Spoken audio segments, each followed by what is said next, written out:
and welcome to Blizzard Comedy's broadcast Avalanche. Welcome, I'm your guest host, Katie Mitchell. I'm not as cool as Johnny, but I'm close, and that's why they hired me. So, in the news this week, Dominic Cummings has revealed during a 7-hour joint session of the Commons Health and the Commons Science and Technology Committees that Boris Johnson was alleged to have said he would be willing to be injected with coronavirus on live TV to show it wasn't dangerous. While this didn't happen this year, the idea has been picked up as next year's Eurovision entry. If you add a jaunty tune and some ostrich feathers to that, he's definitely going to get 12 points. Cummings went on to state that the government failed because of Prime Minister Boris Johnson's incompetence, saying, "It's completely crazy that I should have had such a senior position, in my personal opinion. I'm not smart. I've not built great things in the world. It's just completely crackers like that someone like me should have been there, just the same as it's crackers that Boris Johnson was in there." Cummings went on to describe the two Spider-Men pointing at each other meme for entirely too long, to which the Commons Health, Science and Technology Committees responded with, "Doge face, wow, much cool, ooh." I'm looking forward to seeing how he uses the Matt LeBlanc Irish dad meme during the inevitable inquiry into the thousands of deaths during COVID.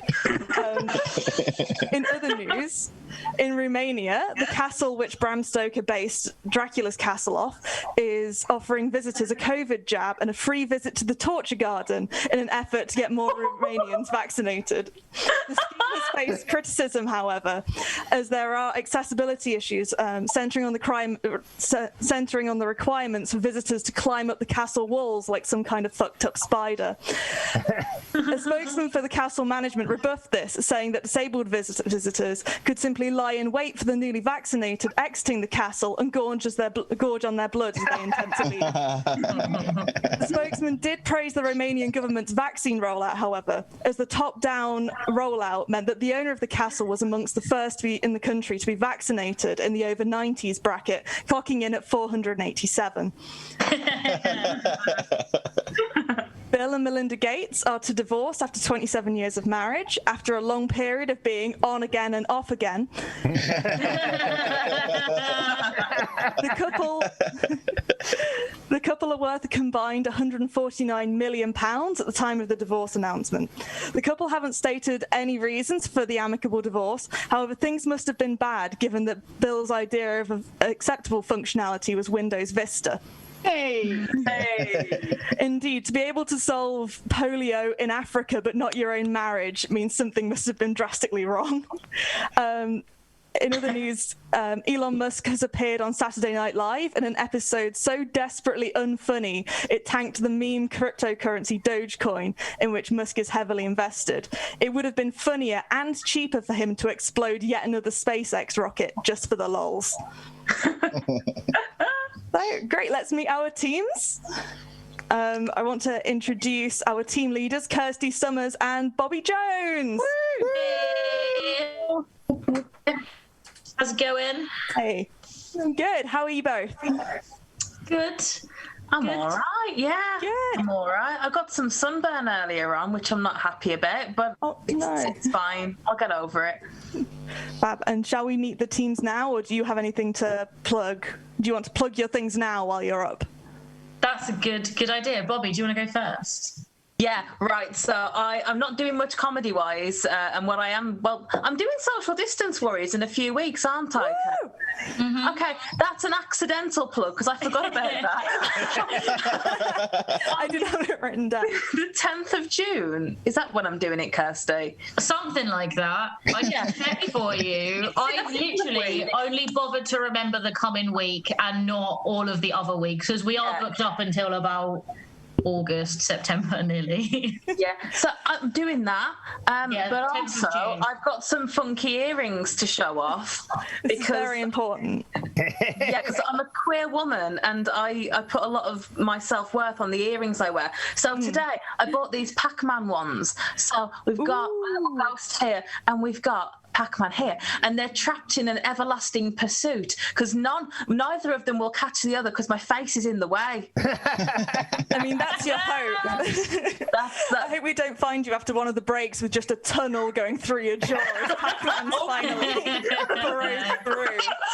Very body horror. And then I also got these like hentai fantasy. Love them. Yeah. I personally, as a queer woman, am wearing some pine cones I found outside an IKEA. Oh, inside IKEA as well. That's so gay. Did you treat your date to some like vegan meatballs and some dime cake while you were there? I think we did actually. Great. Bought some wicker baskets. It was lovely. That's, oh my god, you're such a gay stereotype. Fucking hell. Thank you. I only came out as a lesbian like a month ago, and this is pre that, so it's nice to know I was like repping even before. Foreshadowing. All of the reading, yeah. And Katie, I've heard that you have no, you're not. I'm Katie. You're Kirstie.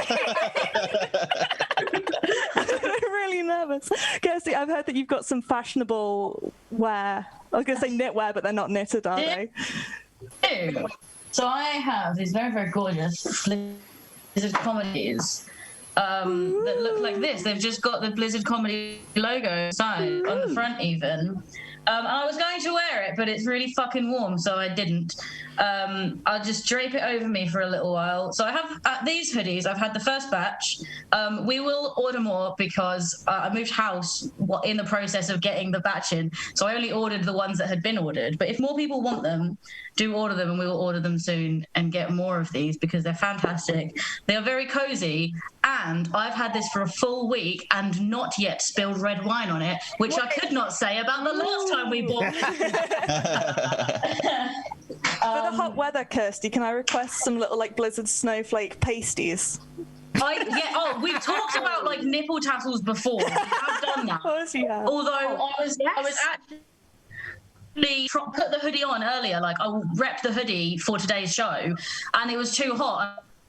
I was like, we're getting like sleeveless tank tops because I want to rep, but I now can't wear that until like October when it gets cold again. If anyone wants those, let me know and I'll do it because I have access to the PayPal. Now we've got to know our team cat. Oh, sorry. Anything else? I was just saying, apart from that, Social Distance Warriors, which is the chat show I do on Thursdays and Sundays. This Thursday, we were talking to the lovely Stuart Dunlop, the Manchester-based Kaylee band Chimera, Wild and Stray, which is James Bowen and Henry Facey talking about the live stream music they've been doing over the past year, and it's going to be super fun. And then on Sunday, we're talking about Assassin's Creed. That's Social Distance Warriors for this week. And then next week, we've got Bobbie Jones on. Yay! Have I got to talk about anything in particular on that show, or do I just have to turn up and try my best? What's the vibes? Just how you been. Yeah, nice. I'll just do the housework and I'll just sing and I'll just pretend that the camera's not there. That's what I'll do. That's fine. We'll like the three of us will be there just narrating what you're up to, and that will be how you're interviewing. It'll be a mimed interview. Wonderful. Okay. Great. Now we've met our team captains. Let's meet our teams. On Kirstie's team, we have Edward ROWORTH and Kitty MESSALINA. And on Bobbie's team, we have James Ross and Tom Short. Hello. People, there we go. We're all here. So we've spoken to Kirstie and Bobbie. Edward, I've got like a really important thing for you to plug that I've been told about. I think it's going to be quite a new concept to this audience, and I think it's really important that they hear about it. So do you want to take it away? Yeah. I want to plug socialism. Yes! The political system in which everyone is free to achieve their potential, unhindered by the chains of exploitation of any form. It's a good idea, I think. I think it'll catch on. Yeah, I do. I'm surprised no one's thought about this before. Let's give it a go. What's the worst that could happen? I don't think any major power would enforce violent military coups to stop that political system. Me neither. So, Kitty, how are you? I'm all great. Yeah, good to be here. Good to have you. Do you have anything to plug? Yes, so I regularly co-host a currently on Zoom, but soon to be live, stand-up new material and new acts night called Late Stage Comedy. We are every first, third, and fifth Tuesday of the month, which means we have a show tomorrow, and that's part of Derby Ram Comedy Festival as well. Fantastic lineup. Go follow Late Stage Comedy on all of the social media, and also just follow me, Kitty MESSALINA. Look me up, find my Facebook. I've got a solo show that will be my first ever solo show, debuting various festival-y bits soonish. So yeah, follow me, see what I'm up to, all sorts. It'll be cool. Do it. Her social media is really good. It's very entertaining. Do it. Anyway, James, hi. Hello, I'm James Ross. I am the Thinking Audience's Crumpet. I am James Ross Comedy on Twitter, and in the non-plague times, I run a comedy night called Quantum Leopard. We've been going for about 6 years. We are once every 3 weeks in London, and we are run a couple of awards, are pretty good. General sort of no kicking down policy on content and lovely fun time. Oh, and it's pay what you like, and just a generally lovely fun, super jolly time. We've got another one coming up on we're doing one last online one before we're back to live shows, and that is on the, I want to say, 5th of June with Felicity Ward, Joe Wells, Nick Ellery, and Priya Hall. Then after that, we're back to live shows on the 26th of June with Fern Brady, Stefan Allen, Layla Navabi, and John Luke Roberts. And if you can't make it down to London and you can't tune in to the online one we've got, we are filming any physical live show for the Patreon, where we are patreon.com/Quantum Leopard, and you can sign up, and like all of the tiers will just get you the show with no extra benefits, because also in favour of socialism. And you're only ever charged when we actually release a video of the live show, and under no other circumstances. And the rates start from, I think, slightly less than £5, I think. And you can always just go in, have a look around at the one show that we managed to record in lockdown, and then unsubscribe immediately. But you will be on this really good show. And we had Andrew O'Neill headlining, and they came out as non-binary during the show on stage. So you should maybe pop over to patreon.com/Quantum Leopard, sign up with whatever tier you fancy, watch the show, and then if you want to be a terrible house guest to metaphorically shit on my carpet, then you can just leave immediately. I mean, I will know because there's lots of stats on Patreon, but I won't know. I'll pretend not to notice when we next meet socially. That was an excellent gig in September. It was jolly fun. Yeah. Oh, how could I possibly forget? Who else could possibly have had a set of that show? Be good. But yeah, I'm just fucking desperate to get back to the live comedy. I'm working from home, but I'm just, climbing the walls, and there are no stairs in my walls. There's bookcases, but it's very bookcases do make it easier, but you have to buy books again afterwards. Fab. It's a nuisance. Fab. That's me and my plugs. You have plugged. So, hi, Tom. Hello. Hiya. You got something to plug? Yes, although I will preface this with, because I feel like this is too early for me to plug, really. I don't feel like I proved myself. We can do it at the end if you like. Well, no, I'm on the spot now. So all my stuff is called Hot Storm Productions, and if you like the things that I do on this show today, go on there, and if you don't, send people you don't like there. Okay. I feel like that's fair. We can do some more plugs at the end once you've proved yourself, if you like. But and if I haven't, I'm happy to plug something else. Wonderful. That can be like a commiserations prize. You can plug somebody else's stuff as well. Fab. Can I quickly draw attention Tom's wearing today? Oh, yes. Oh, very nice. Like Tom can vouch for how delicious and comfortable it is, and you don't just have to take my word for it because I am the one selling them. And it also completely repels red wine stains. Yes, I can conclude this, confirm this. I've basically thrown red wine at it all day. Though, like the tip is, if you've got red wine in a thing, then you just put white wine on it, and that lists the same right out. And this is like, I mean, it's the same idea behind the Russian Civil War, although it didn't work quite as well as that. Too soon, was it, guys? Okay. If you need any more confirmation of how good the hoodie is, I've also been throwing red wine at this hat, and this is from a lesson. This is from Comedy Brand X, and this is what it looks like now. Oh. I hate it when I spill red wine on things and it goes iridescent rainbow. It's so annoying. We've met our wonderful teams. Let's move on to the first round. Yeah. So our first game is Fake News Detectives. This game is done team by team, starting with Bobbie's team. You'll be given 3 headlines from the past month. Team. With them, what? Team. Oh, you were just sharing. Thought I'd done something wrong. Some team by team. You'll be given 3 headlines from the past month. 2 of them real, 1 made up, and you have to identify the fake one. So okay, let's go. Okay. I was reading the thing, but that's what blind trust gets you in this game. It's Kirstie's team first. Starting off with, a black woman doubles her house value by having a white friend pose as the owner. Those aren't the things on the screen. Those aren't the ones on the screen. There's different ones on the Twitch. Okay. We can go away. If you don't want us, that's fine. Let's do our team first. Let me pin you so I can see what's on. Hang on. Sam swapped it around. Crackle. Okay. Team first. Let's have a look. Okay, these ones are also different from the ones I've got in my document.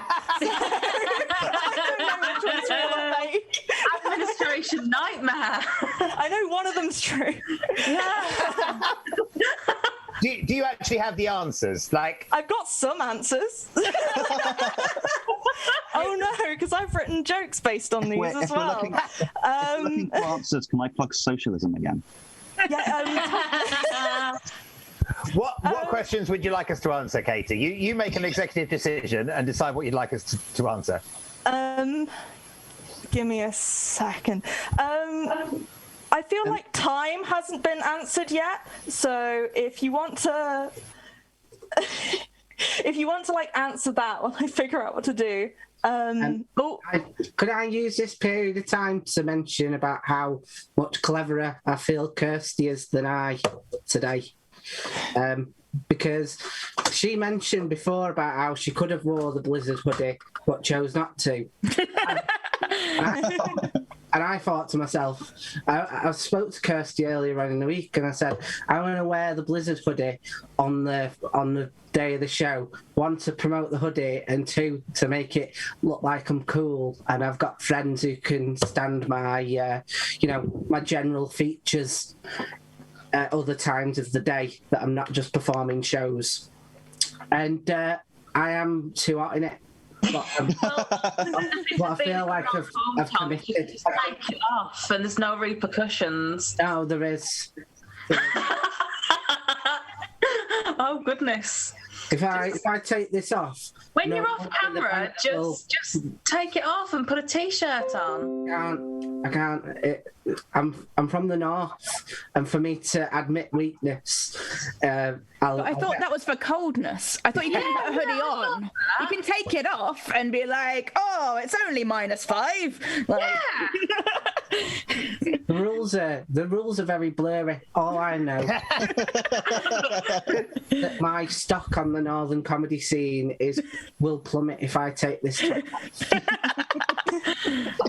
I'll apply for gigs and I'll say, "Hi, can I do your gig? Here's a clip," and they'll go, "I've already seen a clip of you removing it." You can turn off your camera for a very short period of time, and it's not like the people in the chat are gonna start, unsubscribing or leaving or not donating Patreon money. You've never been in this situation before, like I have, clearly. It's different. It's a bit different, you know. Yeah. No, honestly, I remember several years ago, I was asking for a Patreon money, and someone was like, "Did you take off a jumper after you committed to the jumper?" And they never donated anything ever again. What if we got the entire rest of the North to take off their jumpers at the same time in solidarity? Oh. Then no one has anything on anyone. That's the problem. There is no one in the North is wearing a jumper right now, other than me. I was going to say, this sounds like Well, then we're already there. The thing is, that's a variation on what would happen if everybody in China jumped up and down at once. And the answer is that if everyone in the North removed the jumper at once, it would unleash such a wave of terrifying sexiness across the planet that the human species, it would become either extinct or a colossal fuck pile. And I don't know if that's worth Such is the desirability of the North. It seems like quite a high stakes play. Right, I've got the answers. We can have a quiz. Hey! Yeah. There we go. I'm still hot. I'm going to give you some fake headlines. It's hot. So. I'm going to give you some headlines. Some of them are fake. Some of them are real. It's anyone's game. which team? Kirstie's team. Okay. Hey. We got the headlines are Lawrence Fox and Richard Tice to open a pub serving only British food. A man asked for a refund from Oxfam as he saw Nigel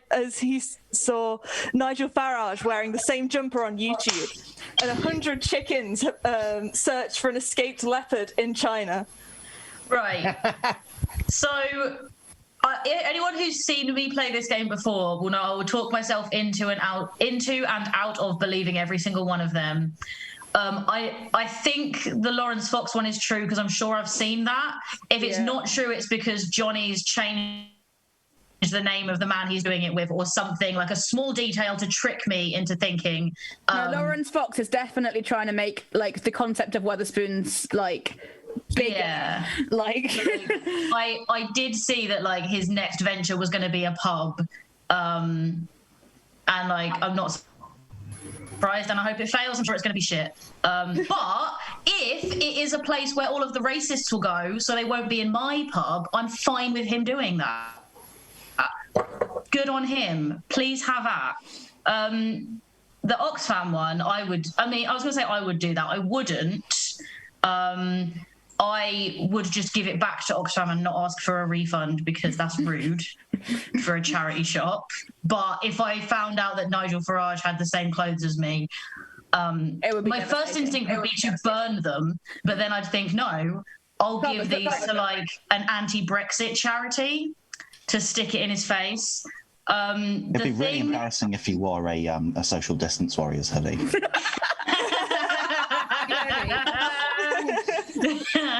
If it's between me and him wearing this hoodie, I'll take the hoodie off. But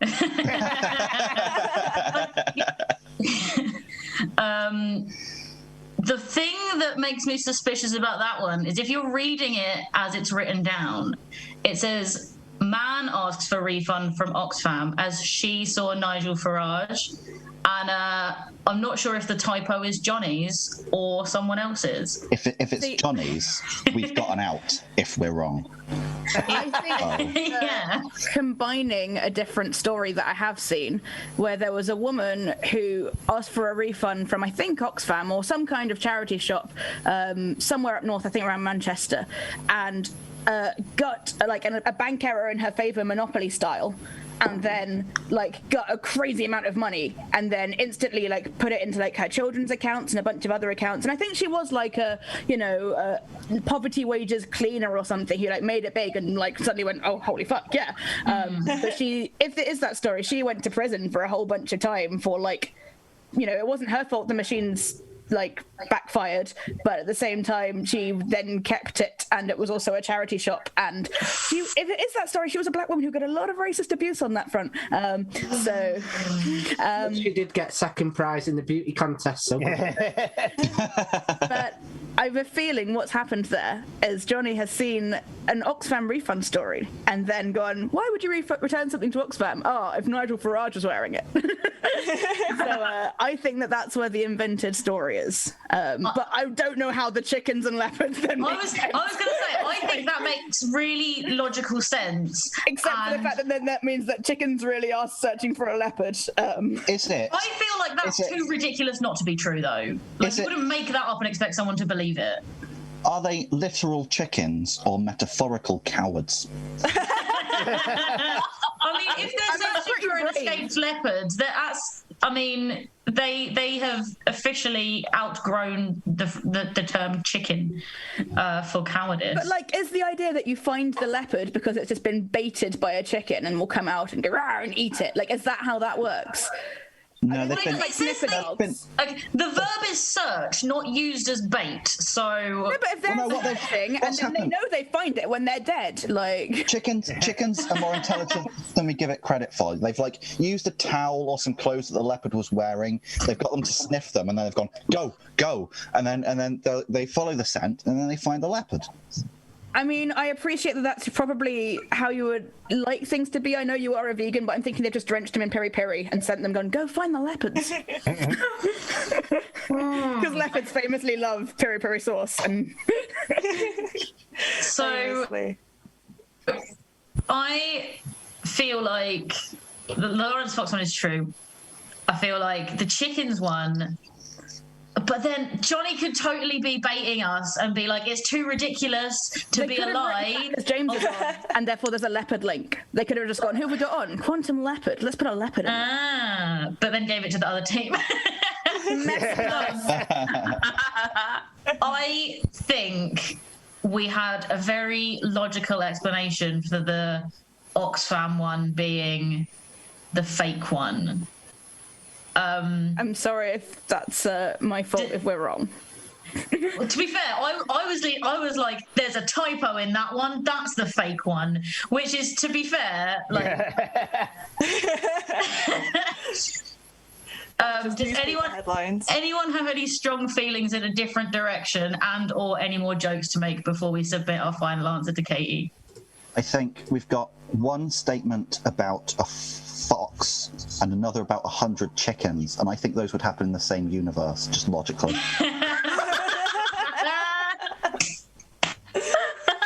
The third one should be about a sack of grain, and then which of these stories do you get across the river? Man asked for a refund from Oxfam as she saw Nigel Farage eat in the same sack of grain on YouTube. They all fit together. You are correct! Hey! Yes! Yeah, you correctly identified. Why am I cheering? It's the other team. I was going to say, like, bless you, Bobbie, cheering us on. I'm just happy that everyone's happy, okay? Fine, you'll get to cheer for your own team in a minute. I'm not. Okay. Wild card. Jumpers. Fabulous. So now we can have the ones for Bobbie's team, which I also have the correct ones. So a solid gold PlayStation 2 console sells for less than $500 at auction. The main police chief loses his license after faking a report to avoid a meeting. And a black woman doubles house value by having a white friend pose as the owner. Oh.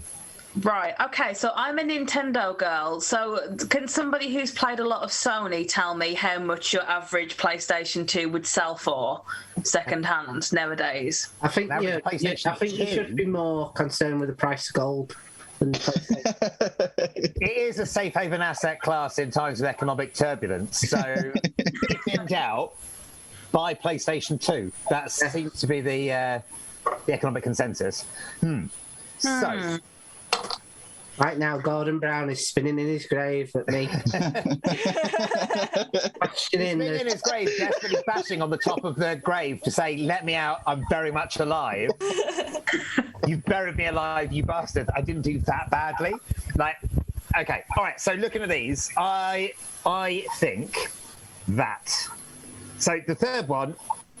I think the third one is plausible. The only thing where I would be like, is this quite right, is in the doubling of the house value. So I reckon that's possible if the house is worth a very, very small amount to start with. Maybe it's in like a really, really rundown area. Maybe it's like I don't know, like a largely abandoned bit of Detroit or something like that, I could believe that if it was like that.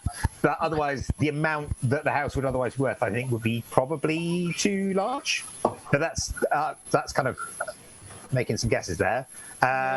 Main police chief. I have seen the Maine police chief lose his license after faking report to avoid meeting. I have seen that story, and if my source is accurate, then that story is true. So I am about 95% sure that one's true because I've seen the story. Because it's funny, because a police officer lost their job for doing what we've all done. Let's be honest, but they got caught.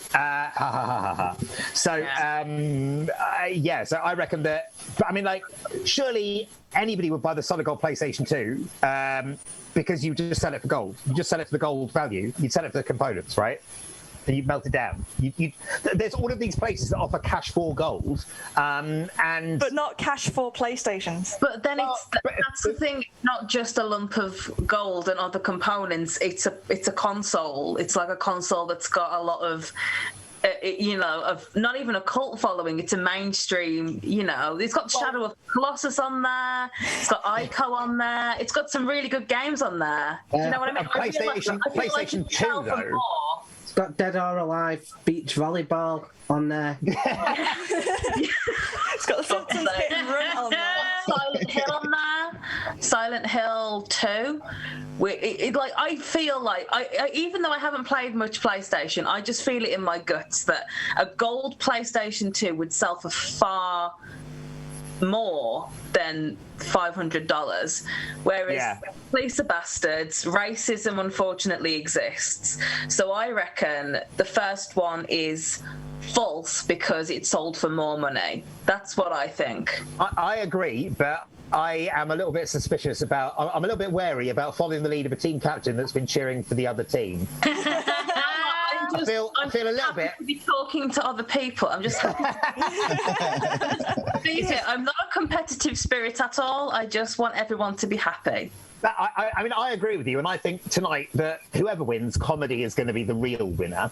That said, I feel that we are being led by a quisling.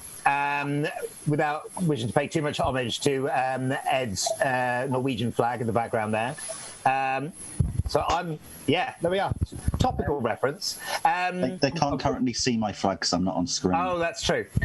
For the benefit of the tape, Ed has a Norwegian flag at the background of his camera view. While we're discussing what are we going with? I think an all English food restaurant sounds disgusting. Isn't that just the Weatherspoons though? Do you know what I mean? No one goes, oh, do you know what? Do you know what I fancy tonight? Oh, what is it? A curry? No. A kebab? No. Bubble and squeak? What are we going with, team? I think he's right about the PlayStation. Because of racism. Yeah.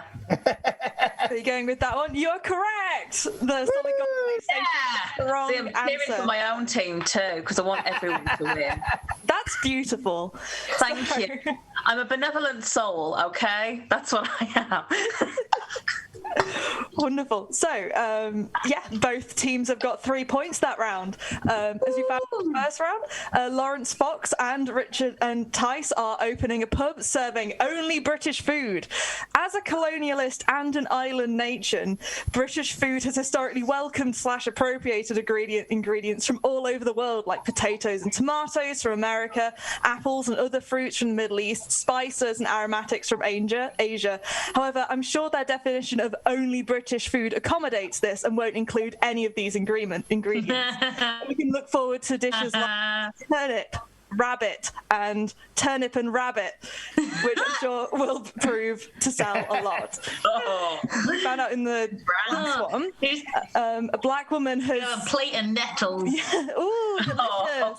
No. But heating up water and getting rid of the poison, foreign. You just have to eat them. You have a blistered tongue. It just means that your politics comes out more blistered, and that's the way they like it.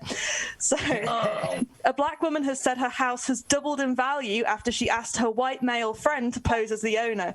Carlette Duffy was offered a suspiciously low price for her house, so she removed all photographs, ethnic art, and any indication that the owners were black from the house, and was offered $100,000 more than her valuation 2 weeks earlier. While this is obvious and clear case of institutionalized racism, the concept has been picked up by TMZ, and the new show White Guyify Your House will be airing this autumn. Does the story say where the house was? I'm curious. In the US. No, but it's in the source. It is in America. I've definitely seen that story. Yeah, I thought I had. It sounded familiar, but I couldn't tell if it was like, oh, well, structurally, this is the sort of thing that would happen, or I actually read that specific story. Indianapolis. Oh, there we go. Okay. That was Midwest. I heard this story, but like I thought it happened like 5 years ago, to be honest. Like I'm sure this has happened many times, but people forget about it and then it happens again. Yeah, or people just don't realise. Oh. They forget to get their white friends round, and then they don't get the money. Yeah. There's a great club to get some white friends. I should say, if there are any black people watching who would like me to come out and increase the value of your house, I'm available for photo shoots on your sofa at a very modest fee. You can find a whole load of white men at a lot of English comedy gigs. So if you're looking to sell your house, come to all of the physical gigs which were plugged at the start of the show. Yeah. Apart from mine. Tell them that they're really funny and they'll be putting in your hand. Fab. Let's get on to the next round, which is This Just In. So each team is given the first sentence of a news story and has to carry it on line by line, person by person. Points are awarded for creativity, slickness, and humour. So we're starting off with Kirstie's team. Mitt Romney was loudly booed at the Utah Republican Party convention on Saturday. What order would you like us to go in? Oh, that would help, wouldn't it? Sorry. Let's go Kirstie, Kitty, Edward. Okay, can you say the thing again? Yes. Mitt Romney was loudly booed at the Utah Republican Party convention on Saturday. He hasn't been in the news for so long that first everyone had to be told who he was. Romney was quoted as saying, no, they weren't booing me. They were saying, boo-ta, boo-ta. An alternative justification was that the whole convention was just visited by ghosts. Which makes sense because of how many votes for the Republican Party did actually come from dead people in the past couple of elections. That being said, Mitt Romney still had a crowd, which is more than can be said for Nigel Farage. Nigel Farage wasn't booed because people didn't turn up to his convention.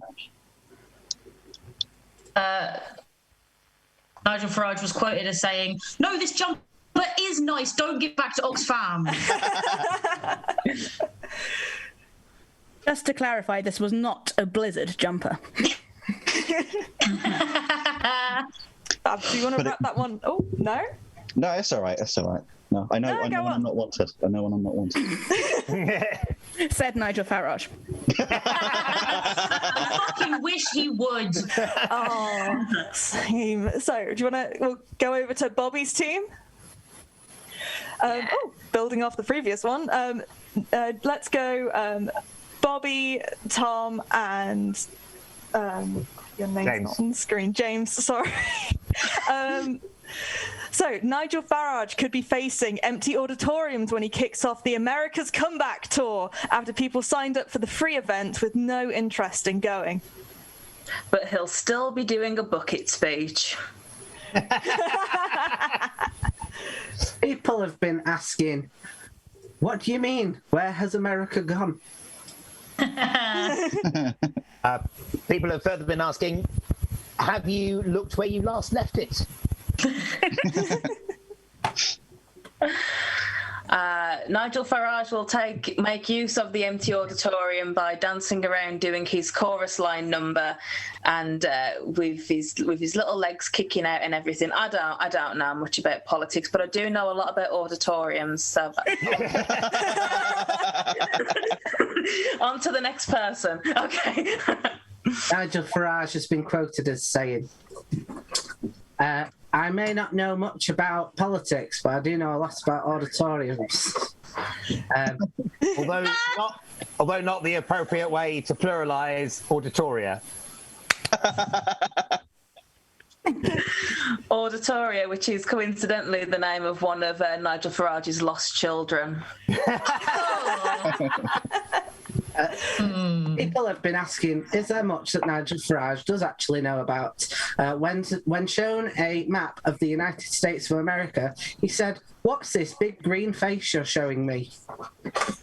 And why is there a large compass in the sea and the phrase "Here be dragons" underneath it?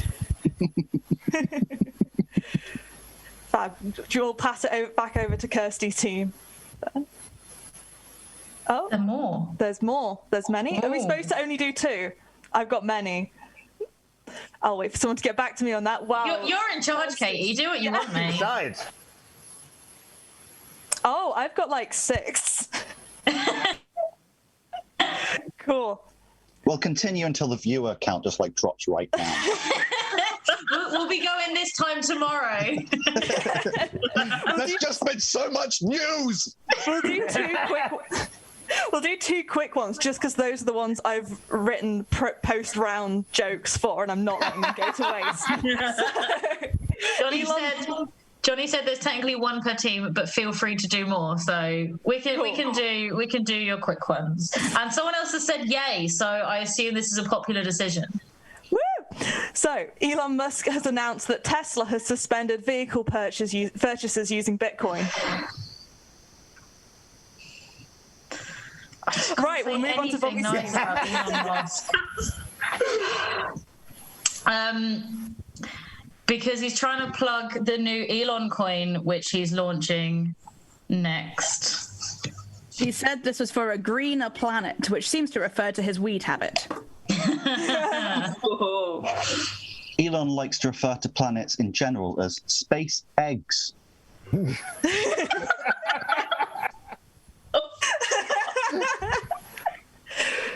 Fab. We'll go over to Bobbie's team, seeing as we're being super freaking quick. So, the Duke and Duchess of Cambridge have now become YouTubers. And they still have too much drama, and Kate has been found to upload a clickbaity video of her in a very, very sad grey jumper saying, "It's all just too much, it's all just too much." But this is not clickbait. It's not clickbait. William was then quoted as saying, "Subscribe for more content like this out every Thursday."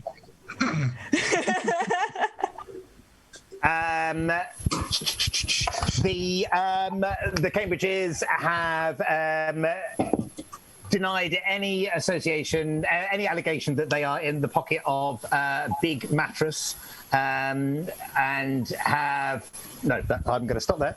Full stop. Cool. There we go. We're done. They've done it. The headline writer just had a heart attack, and a rare inelegant dismount for Ross there. Will he be able to put it back in the next round? Let's hope so. So with increasing calls for the abolition of the royal family, the Duke and Duchess of Cambridge have become YouTubers to encourage people to like and subscribe to the monarchy. Viewers can look forward to Land Rover hauls, royal waving tutorials, and unboxing videos for the crown jewels, where Will and Kate will discuss which colonial country it was stolen from. Personally, I'm really looking forward to them giving the royal warrants to raid Shadow Legends, and being sponsored by NordVPN, a favourite for Kate for leaking rumours about Meghan Markle to the tabloid press undetected.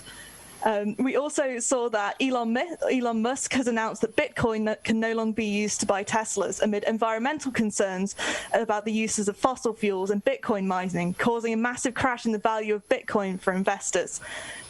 As interesting cryptocurrency soars, the Bitcoin network currently uses more electricity than the entire country of the Netherlands and doesn't even contribute to Eurovision. Musk is encouraging the use of renewable resources and Bitcoin mining, which could be seen as hypocritical since his family own a colonial emerald mine which used to use slave labor. Anyway, so we've reached the end of the first section. So we're going to have a 15-minute break. If you've been enjoying the show, you can support us by donating via PayPal. Link is going to be in the chat, as well as by supporting us on Patreon. The Zoom call is still going to be live.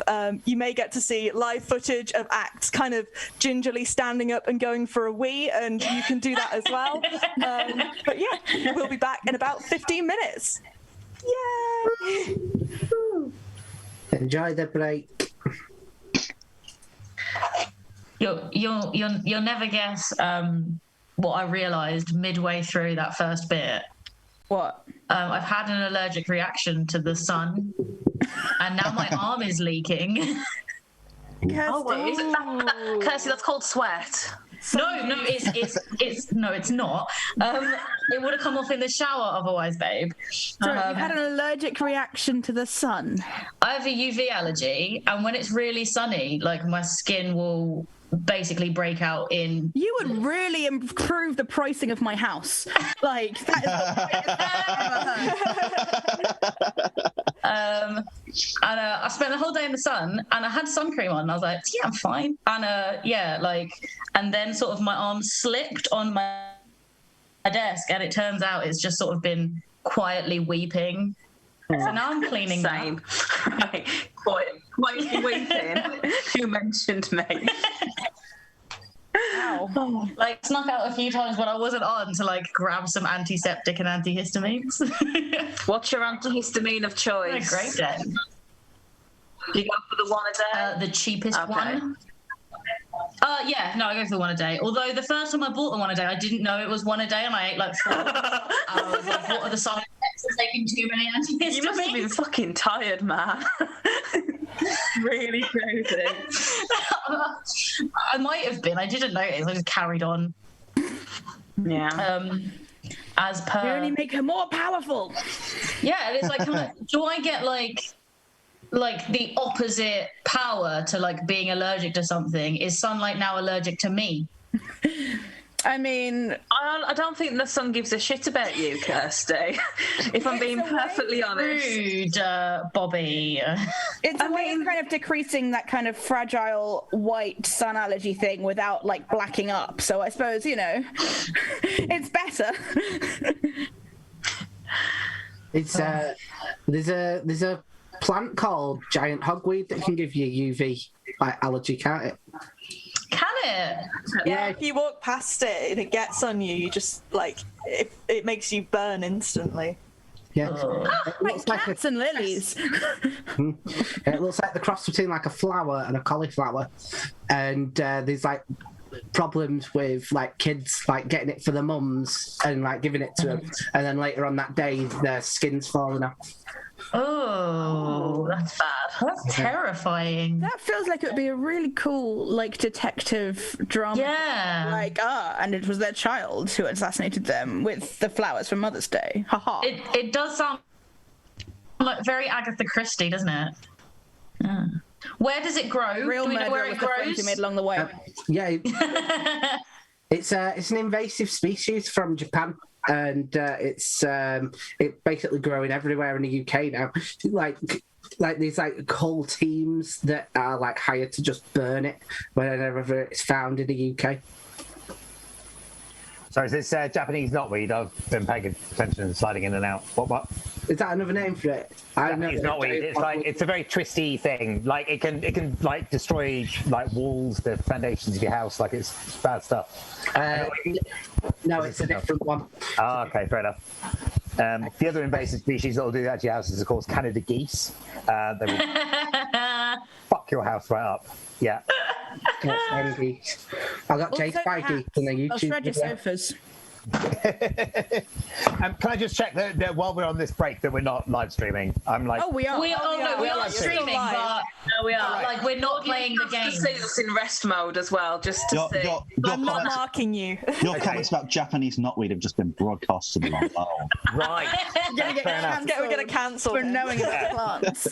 I mean, if you want a slightly, like a very low effort but still very illegal act of ecological terrorism, then you could just chop up Japanese knotweed and toss it in the garden or indeed golf course of your intended target. That's shit ecological activism if you're in an invasive species. Absolutely. It's a really bad idea ecologically speaking. But I do really hate golf courses. So I hate nature more than golf courses? Yeah. I'm going to go grab a glass of wine, see you guys in a sec. Fun. One of the first shows I did of this, I didn't realise this was being broadcasted.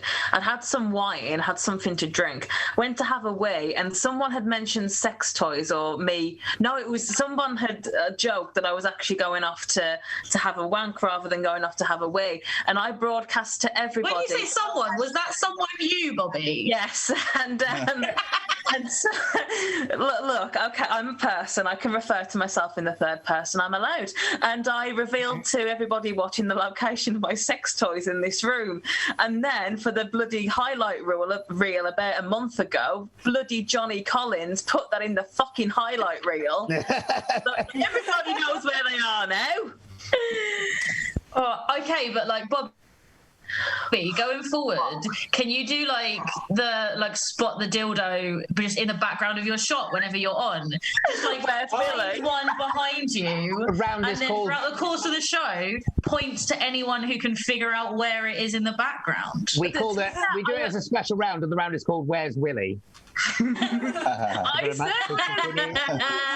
said that. Oh, yeah. I mean, I only own one, and it's quite small and it's quite inconspicuous. So I don't think people would have a lot of fun with that, you know. All right, but like, don't you want an excuse to buy more? And because you're doing it for afford it, Kirst. So it's a tax. Say that again, Kirst. What? Because you're using it for the show. Is that not correct, Ed? I don't know. You stopped again. Yeah, your internet went then. Are your dildos tax deductible if you use them on stage? If it's for your business, so yeah. Well, that's good for me to know, because I did my first proper gig on Wednesday, and I'd been planning this bit for a while, where I'd walk on stage wearing a strap on, singing Dido songs, but my act would be called Dildo. But I couldn't do it because the one I own, it's quite small, and it was a very big room that I was addressing, and I knew that the people at the back of the room wouldn't be able to see it. So I had to cut it out. So what you're saying is... Yeah, the tax deducted. Tax deductible giant strap-on is going on your shopping list. Why do you need this, Bobbie? To make people laugh. To make people laugh. Highly legitimate. Yeah, absolutely. I think so. That's a prop for performance. It's a necessary part of the act. It is, exactly. Like, the jokes wouldn't land the same without it. So, there you go. Sorry, I've got a cat just out of shot, and given that this is absolutely everybody's favourite bit of a live stream is ambient stroke intrusive cats. I'm trying to get him up here, but he doesn't seem keen. He's normally all up in my face. I think people would support that. People would love to see a cat. My cat will like get us to open the front door and then the back door, so it doesn't have to jump over the fence. Here's my baby. Look at the baby. So my cat is basically, hello. You know, he's like a teenager, but like during the winter, he is the snuggliest, loveliest, most adorable kitten. And then during the summer, he is like, I don't even know you people. He just fucks off outside. He's like, you know, comes in, demands some food. Where are you going? Out. Off he goes, you know, in and out. Barely see him in the summer. And in the winter, he doesn't really go out. But in the summer, you don't fucking see him. So I'm just waiting until it's cold again. He'll come in and love me. Oh. Well, yeah. We've all had relationships like that. That is ghastly. On the subject of cats, I recommend tuning into Social Distance Warriors this Thursday, because for Tom's what I've done this week, what he's done is he's filmed himself weighing his kitten, and so what he's got is just like a video of him trying to like chivvy a kitten into a mixing bowl so that he can put. So we're showing that on Thursday. So watch. like, please watch all of it and not just the first part. Like, if you do just want to come for the first 10 minutes, you can then like put it on mute, and like we still get the same like numbers in the back end of YouTube. That's fine. Shit.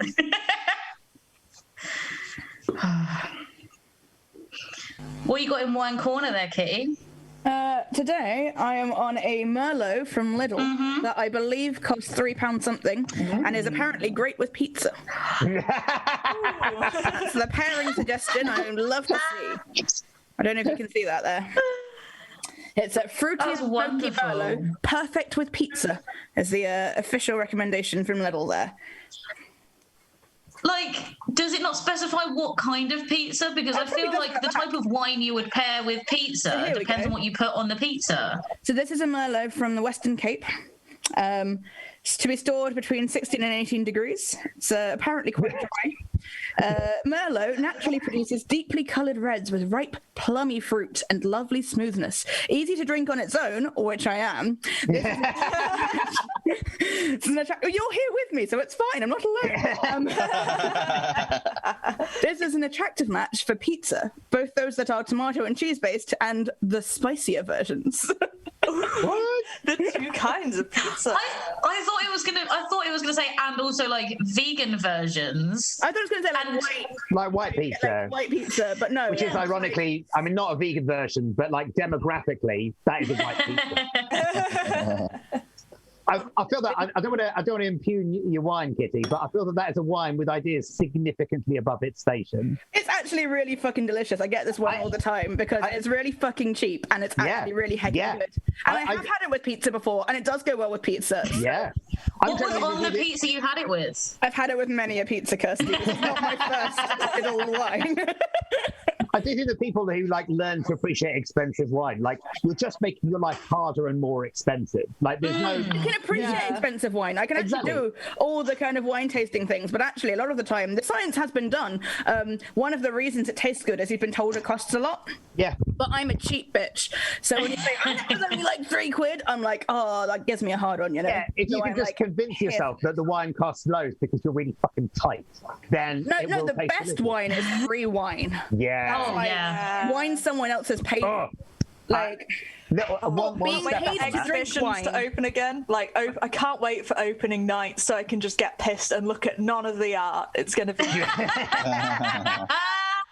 Yeah. One step up, I think, from wine that you haven't paid for is wine that you found. That's a strong contender, but I still think wine you are being paid to drink is fair enough. All wine. If you've got a business lunch and someone's taking you out for a wining and dining, and it's like, oh, not only is this like on your clock, but at the same time, this is free wine. It's like paid for wine. For the party that's paid for it, it's tax deductible. Actually, no, unless it's a specifically advertised thing of the services, I believe. If you say, you know, this is a 2-hour session in which I will cook you a meal and give you wine, then yes, that is deductible. But if you are out and just entertaining someone and you happen to get a round in, then that was your choice and it wasn't an advertised service, and therefore it's just on your own dime. It's good you followed my joke with that, because otherwise if someone took that advice and then blamed us, you know. You must say that we are not qualified or insured to offer you financial or legal advice. Please, everyone keep fact-checking each other's jokes, because, you know.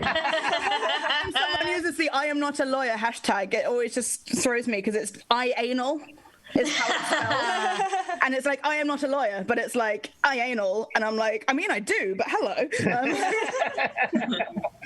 If you do want to fact check each other's net jokes, we're actually running 15 minutes ahead of schedule, so it might help get us back on time. Yeah, I've got an issue with the wine thing, which is you described it as plummy fruits. That's a plum, isn't it? Really? That is the only fruit that you could really describe as being plummy. Yeah, that's my issue. Well, there are some plum-adjacent fruits. Name a plum-adjacent fruit. But they're not plummy, though. A date that wasn't sweet enough. That's just a date. Oh, I've been on plenty of those, yeah.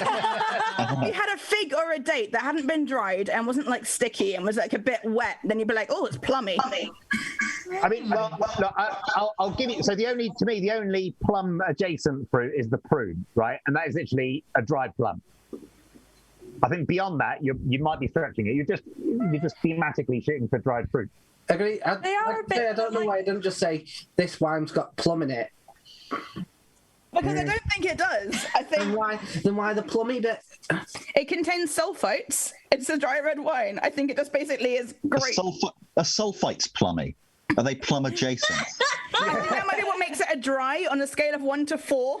That's what the scale is. 1 to 4, it's a dry number 1. Is one the 4 genders Well, of actually, to be wine. honest, the number 1's the wet one. Anyway. Humour for everyone in the break. This wine has hit me really fast. It's my ADHD meds. They intensify everything. It's fine.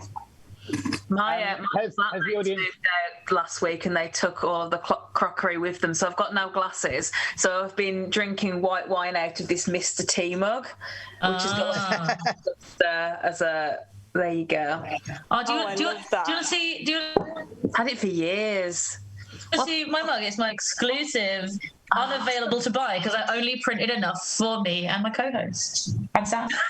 That's amazing. I have. This is the last of the set of mugs that I got when I went to university. Now about 18 years ago, and this is the only survivor of the set of 8.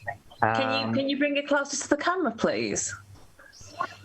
Oh, he looks anxious. Yeah. I am sure my nan had a mug with a nose like that, but it was put in a different face. Well, I that's think I because know what your you nan mean. visited My me in grandparents had halls that at too. university 18 years ago. Did you go to uni with Fucked up Kirstie's with one of my nan? mugs. Probably. I don't have an interesting mug, but I have got my snack for the next break, which is like ooh, it's an Alpro raspberry and cranberry yogurt. Ooh, Oh, that looks nice. That's very fancy. isn't it very nice? They're the kind of yogurts I look at and then go, no, they're not for me. I'm going to get a froob. I look at them and go, now get a chocolate mousse. The instant they make vegan froobs, it's all over. I'm not eating anything else. I miss froobs. I miss a frozen yogurt. Like I could put that in the freezer, but then I've got to try and I've either got to bite into the disc or just try and hack at it with a spoon like ice cream. It's not the same as just funneling it into your mouth. So you know how frozen yogurt gets abbreviated to froyo? Yeah. I recently heard it referred to as froggot, and this is never leaving my brain. Froggot. It sounds like it's got a frog in it. It's like it wasn't froyo, it was, oh yeah, I was having some froggot. Okay, but imagine if you did start a Froggot brand and you had a cute frog mascot. That would sell. A little frog. If anyone's watching. Little tongue coming out and grabbing all the frogget. There you go, done. It's such a shame that this program openly deters capitalists. Otherwise, that could be a thing by next month. It'd be a startup. Or Right. it would get all the people who would actually give money to artists and creators and would Should be like, we be here a is your frogget percentage. cooperative? True. Yeah. Yes. We'll find some cows. And Write a jingle. Yeah, we need a jingle, a logo. I feel like next advert break we should have an ad for frogget. That's what we're gonna do. We're gonna come up with some ideas for a jingle to go with our frogget product. We have to hop to the frogget product. Frogget.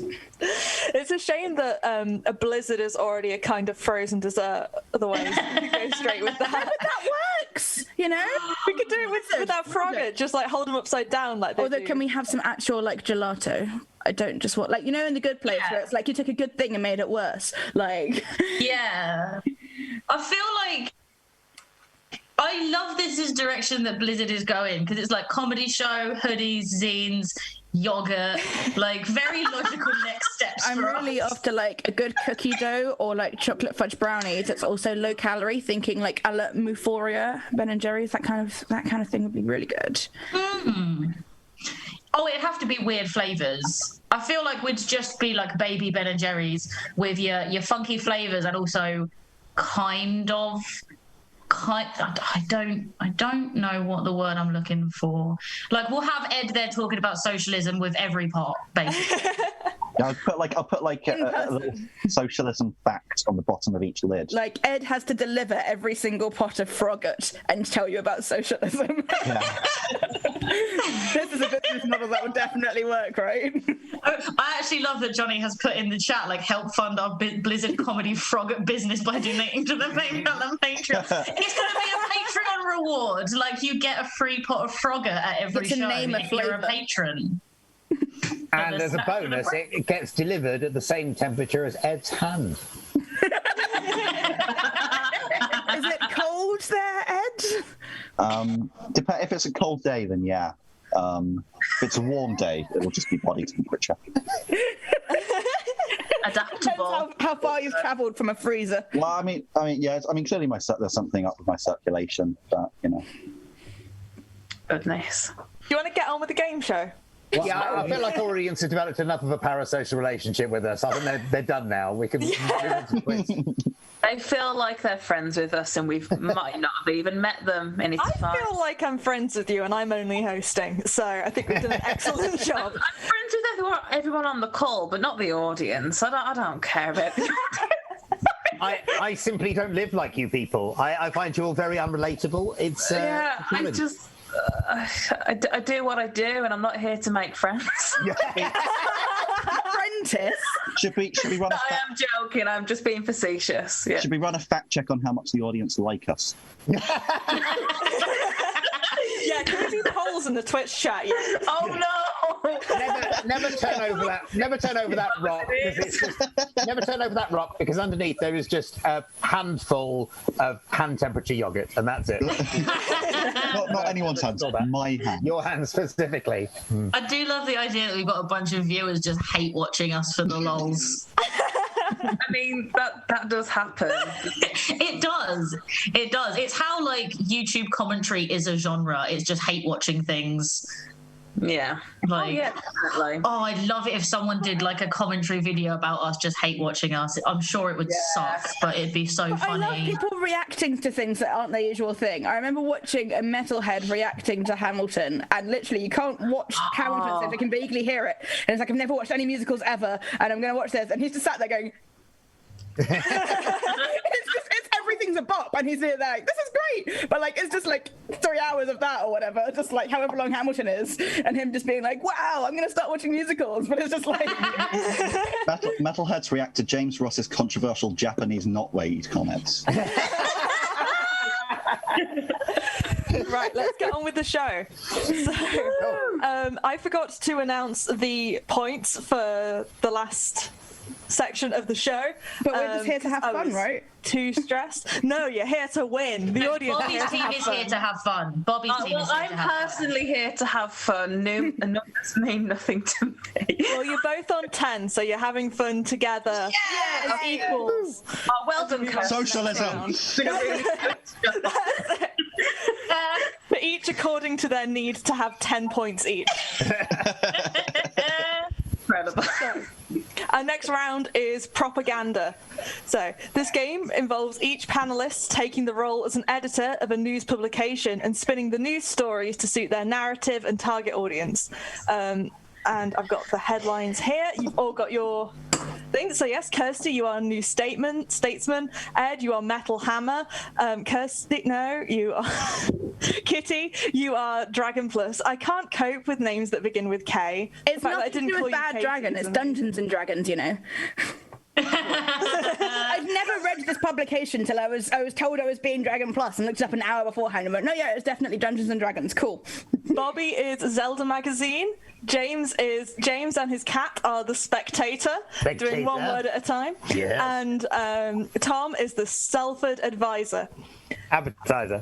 I can't read. So, our first headline is Manchester United versus Liverpool games postponed after a fan protest.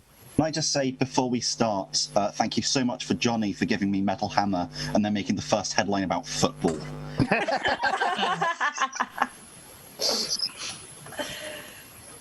This is a party of adventurers stormed Ravenloft together, united against the dark powers. Chaotic but good battled against lawful evil, and although Strahd has not yet been defeated, the party did gain some XP and actually had a session in person instead of over Discord. Why play football when you can play Zelda?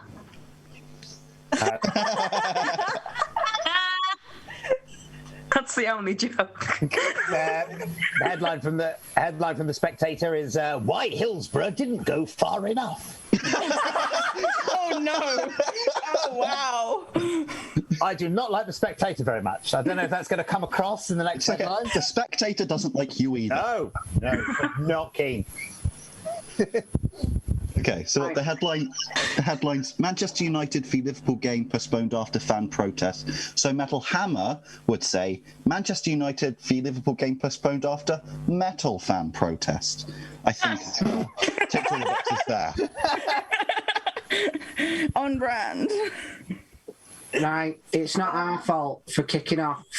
Right, what we're meant to do when these people from Liverpool coming into like Greater Manchester, and like they're coming here expecting to have a nice time, and for us to not like kick off. So like they've got no one to blame other than themselves, and you didn't have none of this back when the Glazers and Fergie weren't in there. So what I suppose I'm saying is like you can't blame me or my brother for getting on that pitch.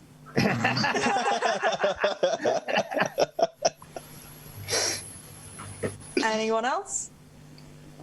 In that case, we've got our next headline. The London mayoral election. Sadiq Khan wins a second term, but with a reduced share of the vote.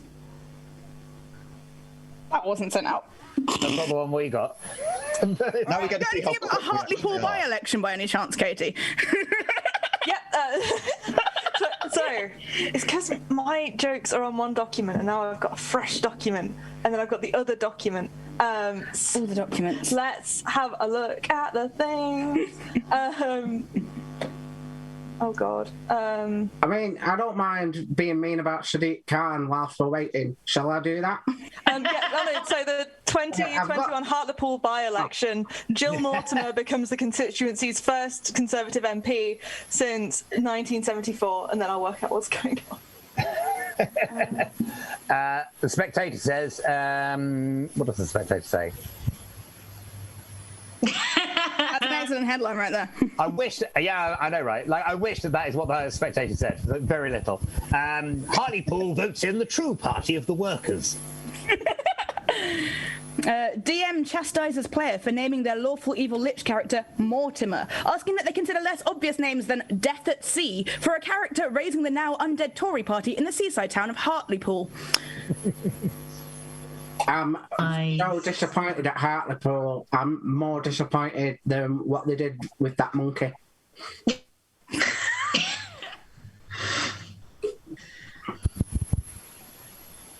Cool, I have the updated ones, and my bad for going off the wrong, nearly identical Word document. So, the last Debenhams stores closed their doors. Because they did not have a catchy theme tune. We ran like a little survey around the people of Salford and asked them about what they thought about Debenhams closing down, and none of them had been, so it was all right.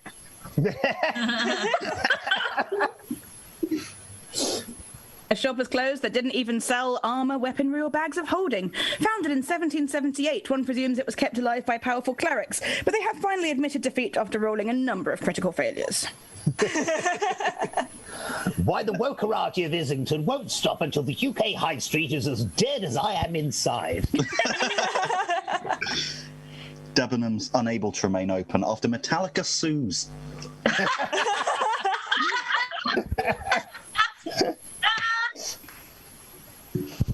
Our next one is EU watchdog says food colouring widely used in the UK is unsafe.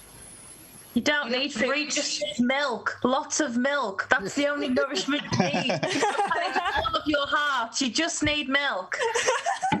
If the colour's black, we're fucked. Check, is it black? Is it black food colouring? It's actually E171, which is actually a whitening food colouring, which is in Yes, we're good. white chocolate, Metalheads are safe. which is exactly why Dragon Plus wrote, what do you mean everything being whitened might be toxic? No, it's the drow that are bad. They're black. White stuff's great, obviously.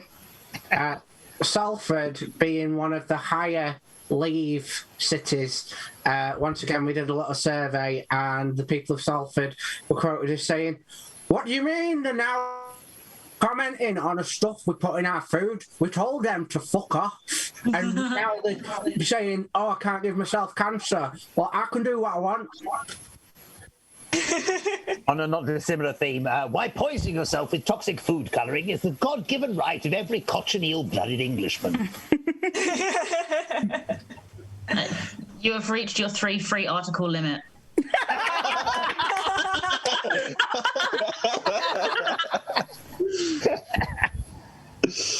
Wales to launch a pilot universal universal basic income scheme.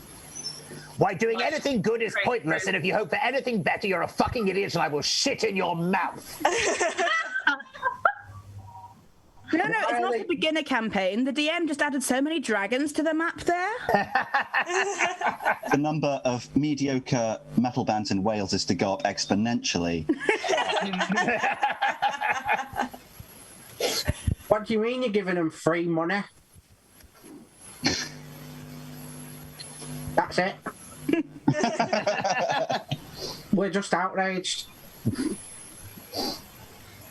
UK travellers are banned from entering Germany. Subscribe. What was that?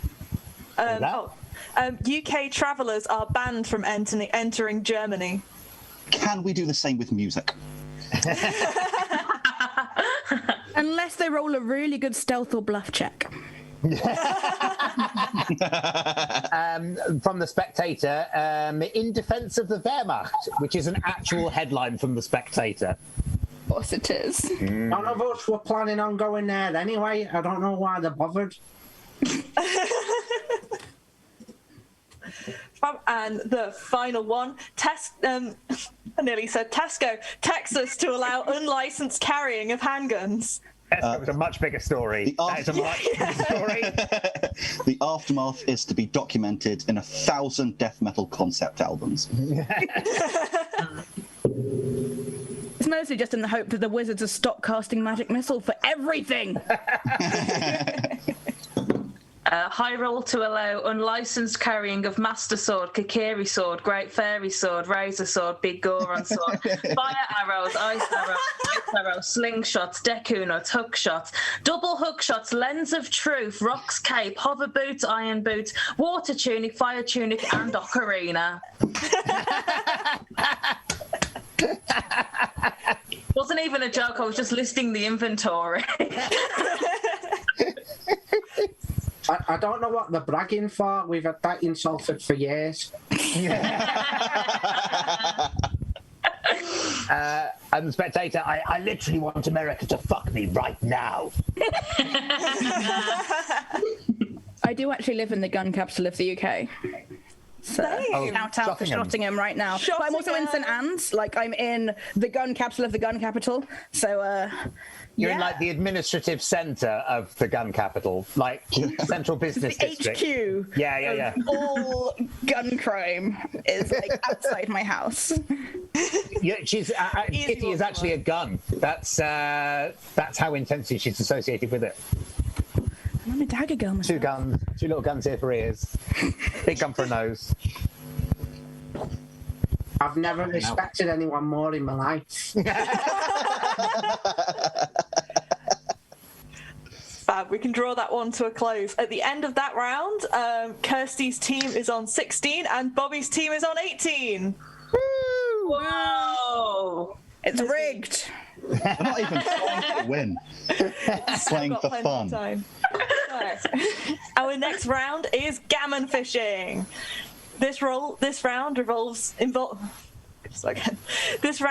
panelists having to decrypt an angry tweet or comment where the nouns have been replaced with other nouns by a cunning computer program. I give 1 point if the team can help me, can tell me the gist of what the author's angry about. The second point if they can decipher every word, and the third point if they identify the author and are just really nice about it. So it's Kirstie's team up first, and it's in the chat. It's going to be on screen. Got milk on my fucking phone. Are you going to read it to us, or do we have to just read it? I'm on a. I'm fine either way. I just wanted to check before I started talking. Oh, what I would say is this. I'm echoing. That's fun. What I would say is this, and remind the pastel that we have not won a general elephant in 16 yobbos. We have lost the last 4. I want to win a general elephant. Same. I would like to win a catnap personally. The last 11 general elephants read lose, lose, lose, lose, blah, blah, blah, lose, lose, lose, lose. We need for once in this pastel to learn the liaisons of these villains, as well as those definitions. And I, horseman, very much that Kier and his colons in the Shamrock Codger say that this mediator, that we have got a Chardis appearance and that we actually mean it. Okay. I've got the gist. I can have a stab at what this is about. And actually, before I can show my credentials beforehand, give me a moment. Oh, that's exciting. Joke amongst yourselves. Okay, so votes for making a general elephant the prize when you win Blizzard, because I will try a lot harder. So this is what's qualifying everything I'm about to say. You used to have one of those. It's hard in these foxholes. Come back, please. Okay, so what I would say is this, and remind the party. And party is what it is right now. We have not won a general election in 16 yobbos. Years. Yobbos is correct. 16 years. We lost the last 4, with 2019 a catastrophe. The last 11 general elephants read lose, lose, lose, lose, war criminal, war criminal, war criminal. We need for once in this party to learn that that's going to be lessons of those victories as well as those defeats. Yep. And I just want to say I Horseman would be a great name for like a concept album of some kind. Oh, yeah. I Robot, but one of these horses is it's definitely the prequel to Sleepy Hollow that Disney are going to bring out as soon as they get the rights. Yeah. So much that when Kieran his colons, that one might be correct. Colleagues. And his colleagues in the Shamrock Cadger. Shadow Cabinet? Shadow Cabinet. Say this mediator. That's the only one I've not got yet. We've got to change direction and that they actually mean it. So they got to change direction from the massive increase in the vote in 2017 to the catastrophe of the locals. To mediate. Message? No. Too many letters. Say this. No, it's not letter locked. It's not letter locked. It's just the. It's just slightly the earlier in the letter. alphabet. Yeah, but MES to MED. That's quite. Oh yeah. That's quite a jump. Say this.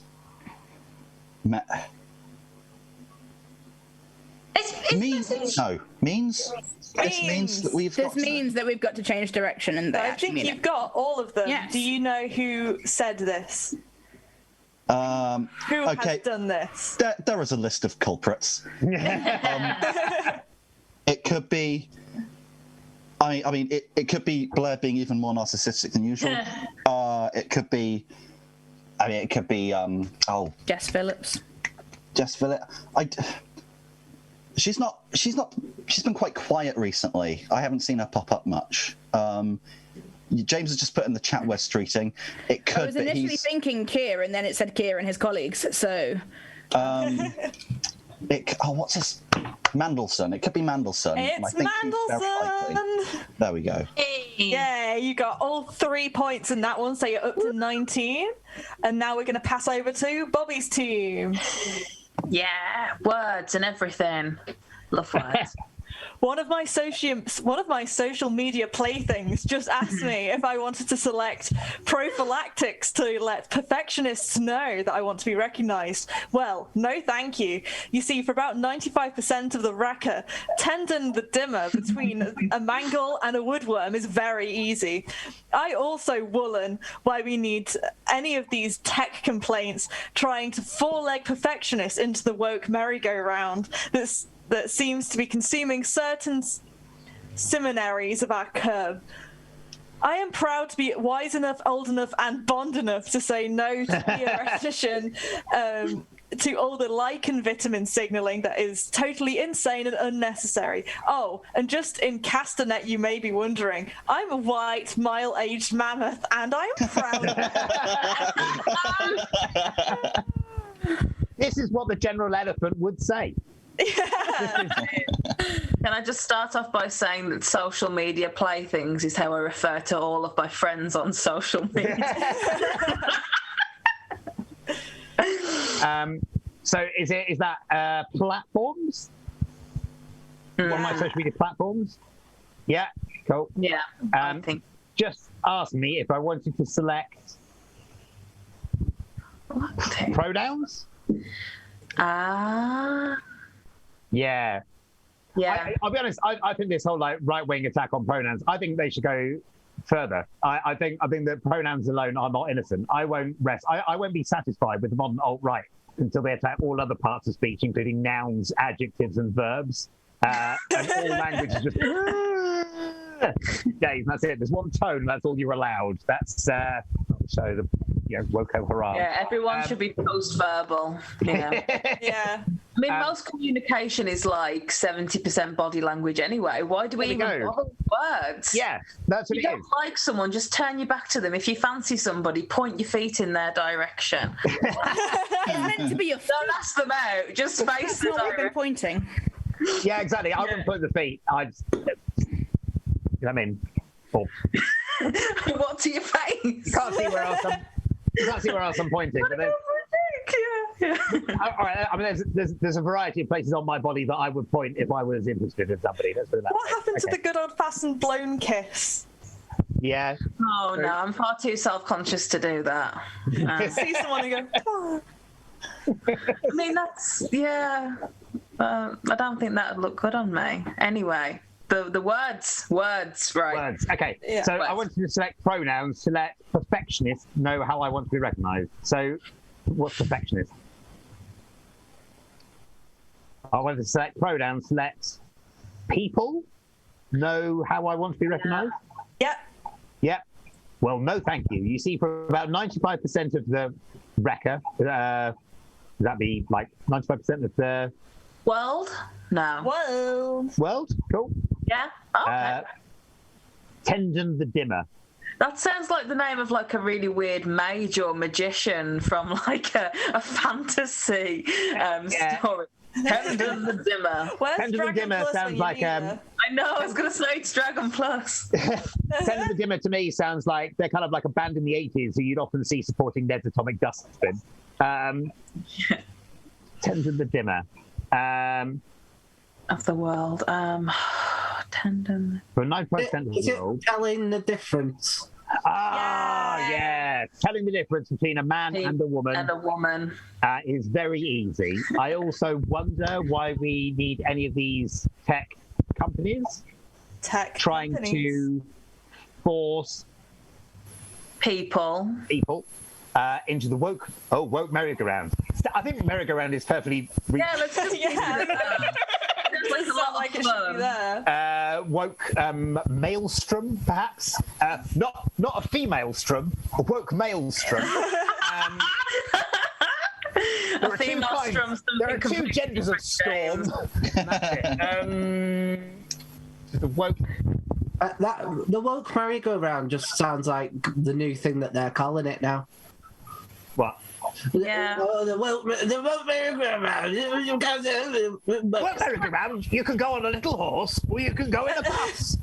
You're just going round and people are calling you a racist, and that's, and all you've done is say racist things. All you've done is say that you think that Robertson's jam tasted better with the old labels, and somehow now you're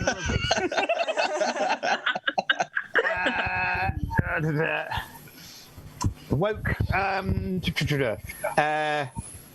Woke. Is it martyrdom? No. Oh. It begins with like ME, right? Like the first two letters are pretty much going to be, okay. Yeah.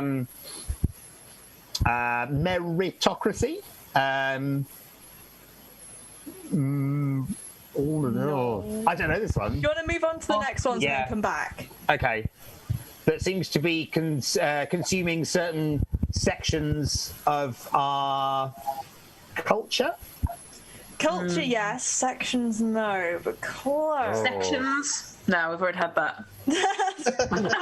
Sections! It's not sections. Is it sections? Sections.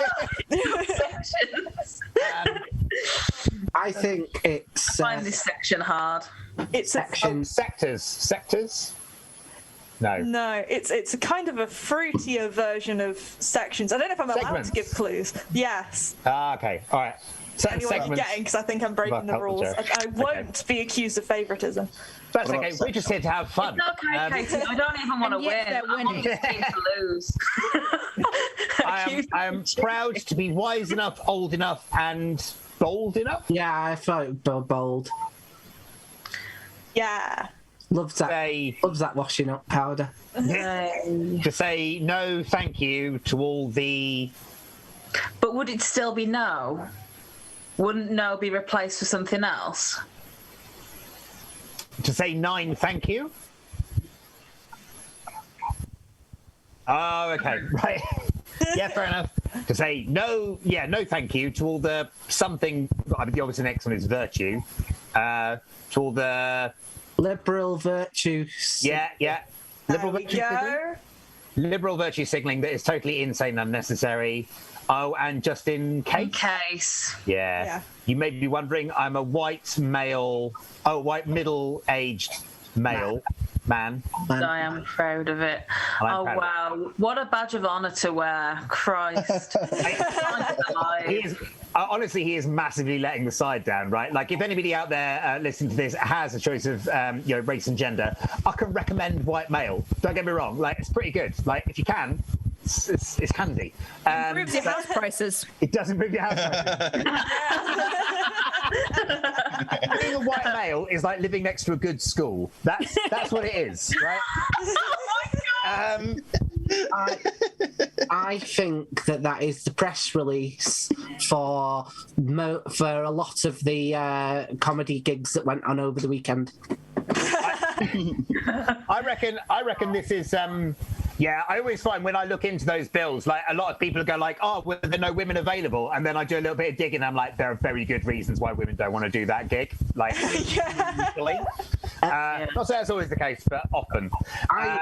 I felt like there was a real bad issue when during the pandemic there was like comedy gigs going on like online. Yeah, literally everyone in the world available, and yet there was still lineups just full of white men.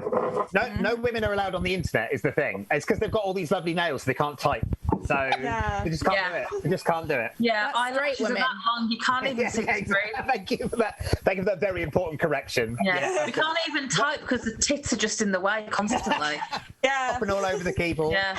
I wanna, Oh, Christ! I'm just trying to wish my mum happy birthday, but my breasts are in the way. For fuck's sake! It's really hard to do the washing up and try and use a computer at the same time. Because you just get water on it, and then your husband beats you, and it's like it's a whole palaver. And trying to make a sandwich as well. You're just constantly making sandwiches for men on the street. You don't even know these men. But you've got to make sandwiches. You've got to do a good job.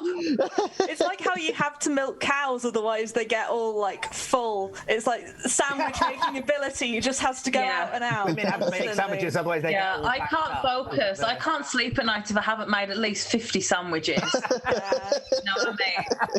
And the thing is, when you do get online, you just have men asking you to make sandwiches all the time. Then you have to individually post them all out. It costs so much money, and we don't make the same as men.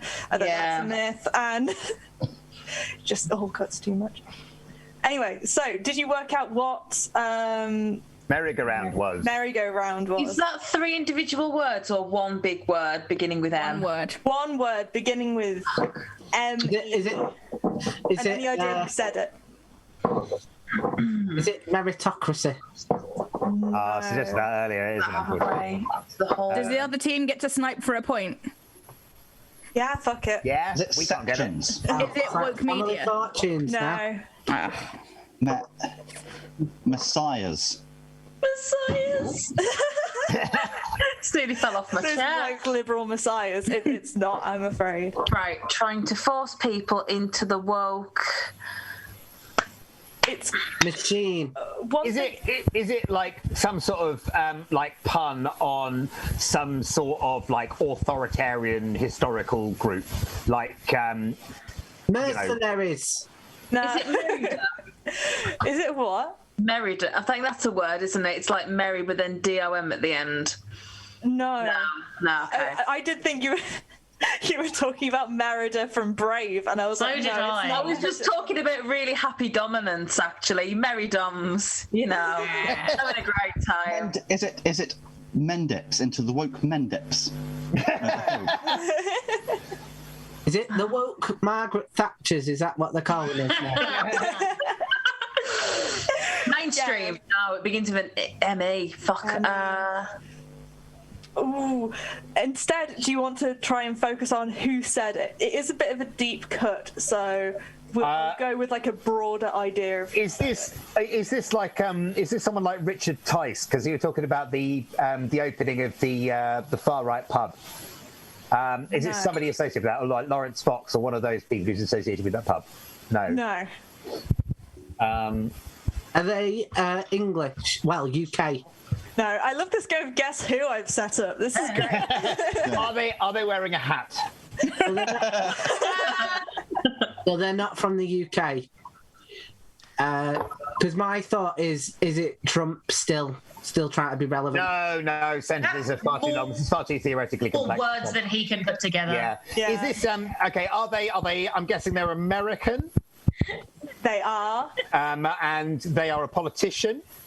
They are. Are they? Is the twist that they're a Democrat? No. Or they're a Republican? They're a Republican. They're a Republican. Is it like Tom Cotton? Those the right initials for the one in my Mim mind. Rotney. Oh, is it the right initials? TC. In the one in my mind. Is it Top Cat? Those friends like to call him TC. Sorry. It's not a famous one, so I think we can move on. Any last guesses for merry-go-round? Melodrome. Melodramatists. Melodrama. Ooh. Meteorology. Melancholy. I think they are, but I think I'm gonna have to move on from that and just give you the 2 points. It's mentality. Mentality that seems to be consuming certain sections of our society. I'll read the full quote. And who was it? It was a Republican politician called James Rappert, who I've never heard of, or Rappert, or whatever. One of my social media platforms just asked me if I wanted to select pronouns to let people know how I want to be recognized. Well, no thank you. You see, for about 95% of the world, telling the difference between a man and a woman is very easy. I also wonder why we need any of these tech companies trying to force people to the woke mentality that seems to be consuming certain segments of our country, of our culture. I'm proud to be wise enough, old enough, and bold enough to say no thanks to all these liberal virtue signaling, signaling that is totally insane and unnecessary. Oh, and just in case you may be wondering, I'm a white, middle-aged male and proud of it. So he said, if I wanted to, like, do you want to know how to be recognized? And he goes, no thanks. By the way, here's how I want to be recognized. Can I just, I really enjoyed when you were trying to guess who was saying it. Someone in the chat said, well, they're a mammoth, and that tickled me so much. They said it, guys. Why aren't they there? I mean, that was me. I'm sorry. That was me in the chat. Right there. I was like, sorry. Of course it was. Off screen, so I was on my phone. Maybe, I mean, yeah. So, I was going to say, ending that round, Kirstie's team are on 19 and Bobbie's team are on 20. So Kirstie is catching up as we move forward to the Dickhead of the month. Woo! Dickhead of the month is Kirstie, because Kirstie's team are gonna win. See, I'm trying to be competitive now, otherwise I'm going to lose the trust of the boys on my team. Yeah. So, yeah, we need a nationalistic and ladsy foreign policy to consolidate the team. Yeah, exactly. Tightrope to walk the politics of You're the right competitive bastard to bind this situation together. Also, we've managed to get back on schedule by overrunning in the last round, and I'm really pleased with myself. In this round, each panelist gets 1 minute to make their case for who they want to nominate as the Dickhead of the month. They can go in any order you like. No, that was meant for me. I wasn't meant to read that out. The winner gets 7 points and 3 points to the runner-up. So there we go. And anyone who want to go first? It was a thing of my choosing, but if we want a volunteer. Well, since you like the other team so much, I guess it'll be the other team. Hey, for that, Kitty, you can go first and you can enjoy it. Cool. Do I get spotlighted? Do I just go? What's happening? Cool. Hi. So my Dickhead of the month. I had my first live gig in ages on Thursday. It was really cool. I was on a stage in Sheffield. That was fantastic. That was no dickheadishness, except there was a woman on the front row. And even though this gig is over, I'm still going to pick on this woman on the front row. Because she was well into her cups, let's say. And every single act of that evening and the MC had to deal with her thoroughly thinking that she was the star of the show, including getting up on stage and taking the microphone at one point. It was quite the interaction. And bless her, not bless her, bless him, because she was on a first date with this lad from Bumble who was not pleased to be there. He left before the end of the headliner just to sit out before she could notice. It was genuinely a thing where, like, every now and then the MC would be like, hey, so is there going to be a second date from this first date to the front row of a comedy gig? And he was just sat there never giving an answer, like, ha ha ha ha ha. And also she seemed to be there with friends as well, and I just want to know who brings their friends on a first date to the front row of a comedy gig and gets smashed. I've missed stand-up comedy, but also God, I haven't missed stand-up comedy. Yeah, she is my dickhead. Whoever you are, random woman in the zebra skirt, you are my dickhead. Right. Tom, do you want to go next? Yeah, well, I'm a bit worried about this because I don't consider myself a particularly controversial comedian, etc., etc. So I need to preface this by: is this stream doing well in China?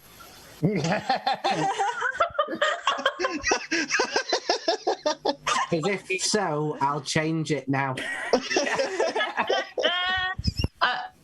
I think for your sake, I don't know if they have you might be Twitch in safe, China. Mine, I think, is WWE wrestler John Cena, who recently apologised for calling Taiwan a country, and it was obviously a PR stunt because people in, I think it's the Fast and the Furious films, still want to make money in China, and I think that to do that he has actively undermined his own value as an artist.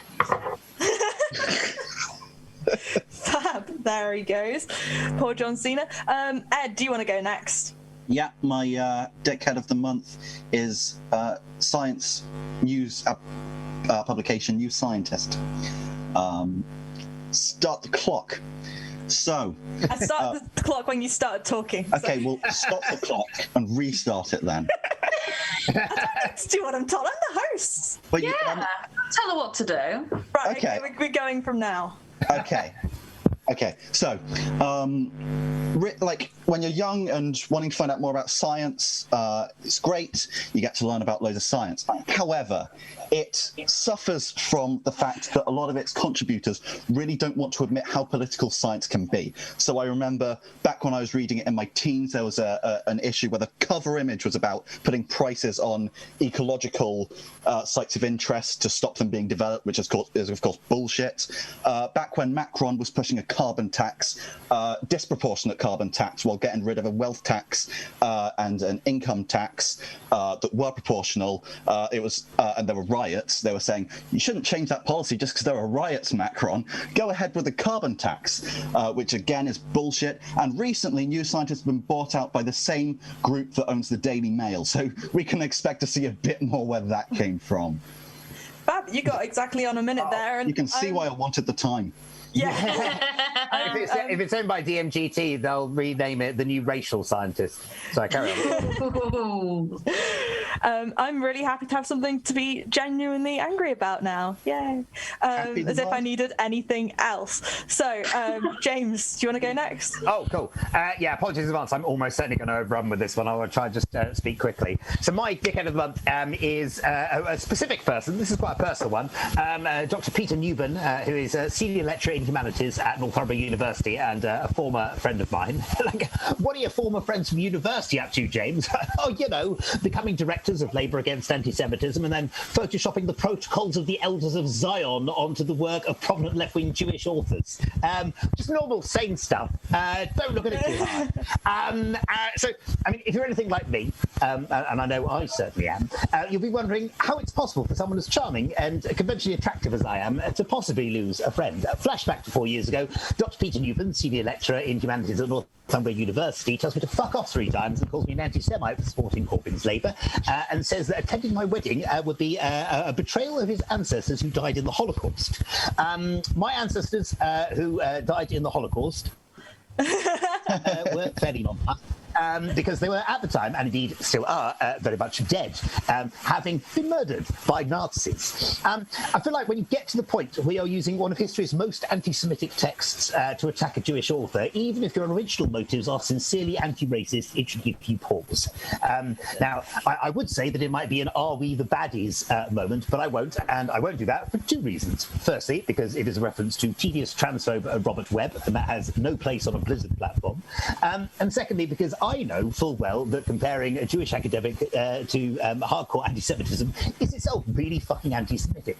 And thirdly, because you've run out of time. I had a clicker line there. You gave 90 seconds, so... Did I? That's fine. Okay. Kirstie, you're up next. Well, I've just moved house, which means I've spent the past few weeks dealing with like new utility companies and deposit protection schemes and old landlords, which means Dickhead of the Month is people who describe all open world video games for the Switch as Breath of the Wild inspired. Yes. They're not. Open world video games existed before Breath of the Wild. Like, I've been asking for an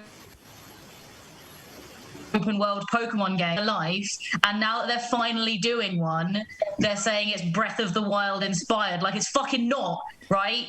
I've been asking for this for 20 years and it's finally here. It's just an open world Pokemon game. It's not, if it's it's not Breath of the Wild. Stop saying that. Like, they already existed. It's already a concept. And I feel like I'm hearing it from like video game news outlets that definitely know better, that have definitely played open world games before. Like, you know, this is a thing. The only thing about Breath of the Wild that has inspired any other Switch game is how much money it's made. Yeah. That's it. Nothing else. And you Stop doing that. Bang on time. Thank you. Bobbie, up for you. Right, so my dickhead of the month is the sex toy website Love Honey. Right, so I followed them on Instagram for a laugh, and they put up a post a few weeks ago, and they'd ranked various masturbation tools. In the bottom tier, they had things that come for free, no pun intended. They had hands and pillow. In the top tier, they had their most expensive items, being like fleshlight, clit suction dildo vibrator. Okay, it made me realise Love Honey have started to monetize wanking. Okay, it used to be the people's pastime, and now has hold of it. Like Karl Marx said, capitalism, it's the flowers on our chains, and those chains are $29.99 from Love Honey, and you can't even get free postage because you have to spend over 40 quid, and you have to buy a cheap gag just to make up for the price, and it's not even the kind of cheap gag that you can use on stage. And we wouldn't have this problem if Jeremy Corbyn was in power, because he'd nationalise the sex toys, and he'd have the money to make love to he'd have the stamina even to make love to everybody for free. That's why. Bang on time. Fab. So we've reached the end of this section with Kirstie's team on 26 and Bobbie's team on 23. So now we have another short break. It's only going to be 10 minutes this time because we're back on schedule. Are we? Yeah, we're back on schedule, exactly. So it's going to be a 10-minute break with no dilly-dallying. If you are enjoying the show, then please donate to the PayPal, because so then everyone who is performing can get paid, and they also get a bit of the Patreon money, which you can also sign up to the Patreon and then have your lovely names listed below at some point. I remember that was, there we go. So yeah, we'll be back in 10 minutes. Have a wee. We're going to stay here. Because if the planet dies, there's no bees. And if you hate bees, then you don't love honey. So, you know, that was my torture joke. I'm going to disappear and go get, like, some stuff. I don't know. Probably more wine. I'm also going to do similar. I'm going to talk some more about New Scientist. Yeah. For some reason, I thought Daily Mail had bought New Scientist a long time ago. No, so it was earlier this year. In fact, it was just a couple of months ago, I think. And it wasn't even for sale. They just approached the owner and was like, do you want loads of money for New Scientist? And after a few weeks, it was done. It's like, what? And I mean, editorial independence is preserved, but I mean, it's owned by the Daily Mail Group now. Yeah, like you need to know, like you can't really bite the hand that feeds you if you're in that position. And yeah, and that comment piece about the carbon tax, like a lot of what kind of came through to the UK was the news that there was a carbon tax and French people were rioting over it. Like, the full story is France had a proportional wealth tax and a proportional income tax, or, well, progressive is the word, progressive wealth tax and progressive income tax, and they were replacing it with both of those with a carbon tax. Now, petrol came under that carbon tax, but aircraft fuel didn't. So a cleaner living on the outskirts of Paris, who would have to drive into the city centre, would have to pay tax on her petrol. But like, a Parisian CEO could fly to London for like lunch one day and then fly back and not pay any carbon tax at all. And that was replacing a progressive wealth tax and a progressive income tax. The French people were rightly pissed off and, you know, set fire to shit. And there was an editorial saying, yeah, but, you know, carbon bad. Yeah, carbon's bad, so therefore any policy that, and you know, carbon tax on its own isn't necessarily bad. It's just not the whole solution to climate change, and you shouldn't get rid of decent tax policies to put it in place, even if you're not, especially if you're not covering aircraft fuel. Did it all go through, or did the rioting work? I think Macron had to back off in the end. Back down a load of stuff. Yeah, it's ridiculous. And yeah, and a lot of their reporting's like that. Like, they try to take the politics out of a lot of research and just assume that, oh, well, science is just science. But of course science is political. Like, look how much money they're throwing at graphene, which, Yeah. I mean, the great thing is the way humans perceive the world, just as like it's still, you've still got like a human involved with it. Yeah, and there's just a lot of politics into how things get funded, and to how, like, putting names on research papers, like there are now like 3 buildings on Manchester University all dedicated to graphene. Loads of money's being poured in, but it's okay because the great thing about bubbles is they never burst.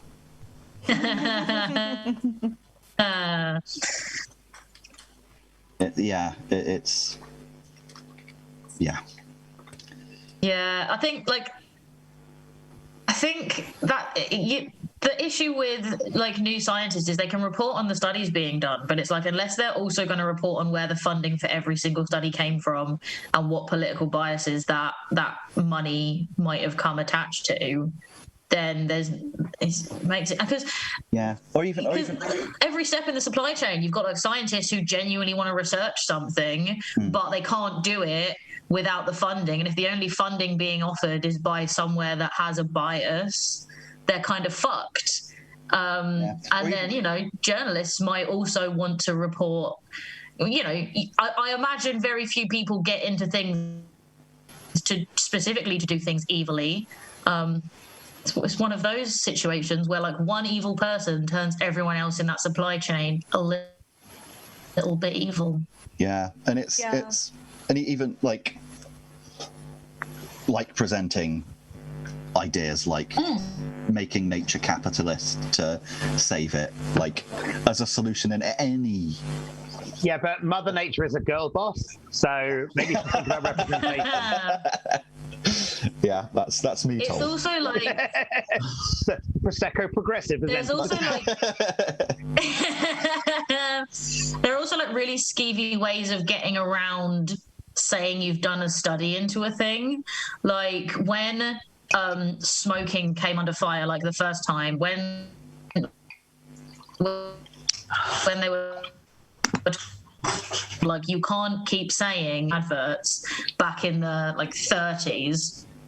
They funded a bunch of studies into how air pollution was the worst thing for your lungs, to distract people from the fact that smoking was also bad for your lungs. And like they said, we've put a bunch of money into like lung health, but they specifically funded people looking into air pollution, not people looking into cigarettes. And then they can say we put money to lung health, and then also they can point to a study that says, look how bad air pollution is. Oh, that's bad. And it's anyway, what I'm saying is people who have lots of usually.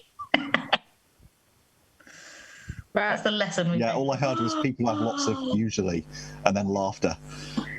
Oh, people who have lots of money are usually bastards. Yeah. There's a line from Henri de Balzac, which is behind every great fortune lies a crime. And I'm like, that's impressive. We just might need to be a vampire. How much longer of the break have we got? We've got 3 minutes. 3 minutes. That's enough time. I'm gonna run and grab a costume item if I can find one. 1 minute. Cool. I'm eating some cake, lemon drizzle cake.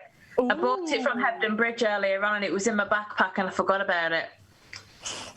Delicious. Best hit of Hebden Bridge, as it said in that library post-it note. Oh, shit, fuck. Sorry.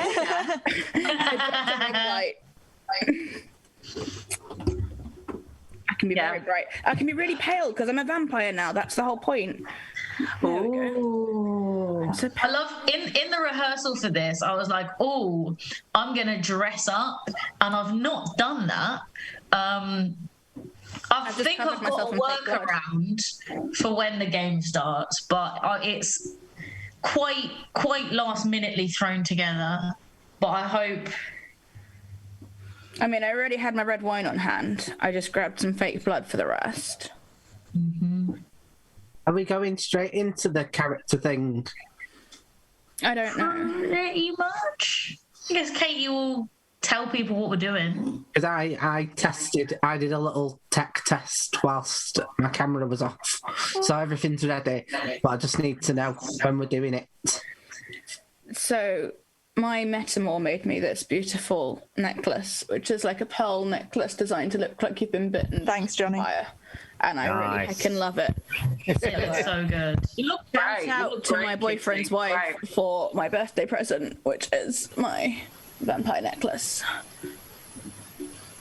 And she's almost certainly not watching this, but you know. Yeah. Hey, I gave you Why not? I was muted before. I didn't realise, but yeah, the great debate is the first one in the next round. So, which is the character one. What other rounds have we got after that?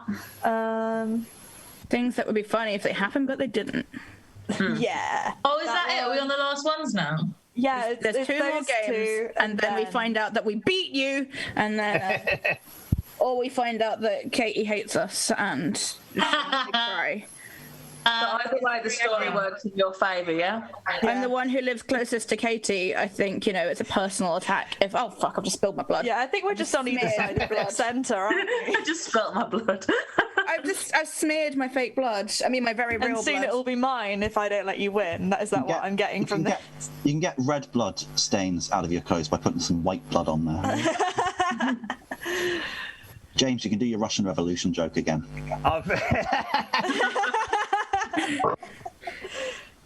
Just drop some Is more. there a it's fine. surefire way to get blood out of clothing? This is actually a really nice dress, and so I don't want to actually get the blood on the dress.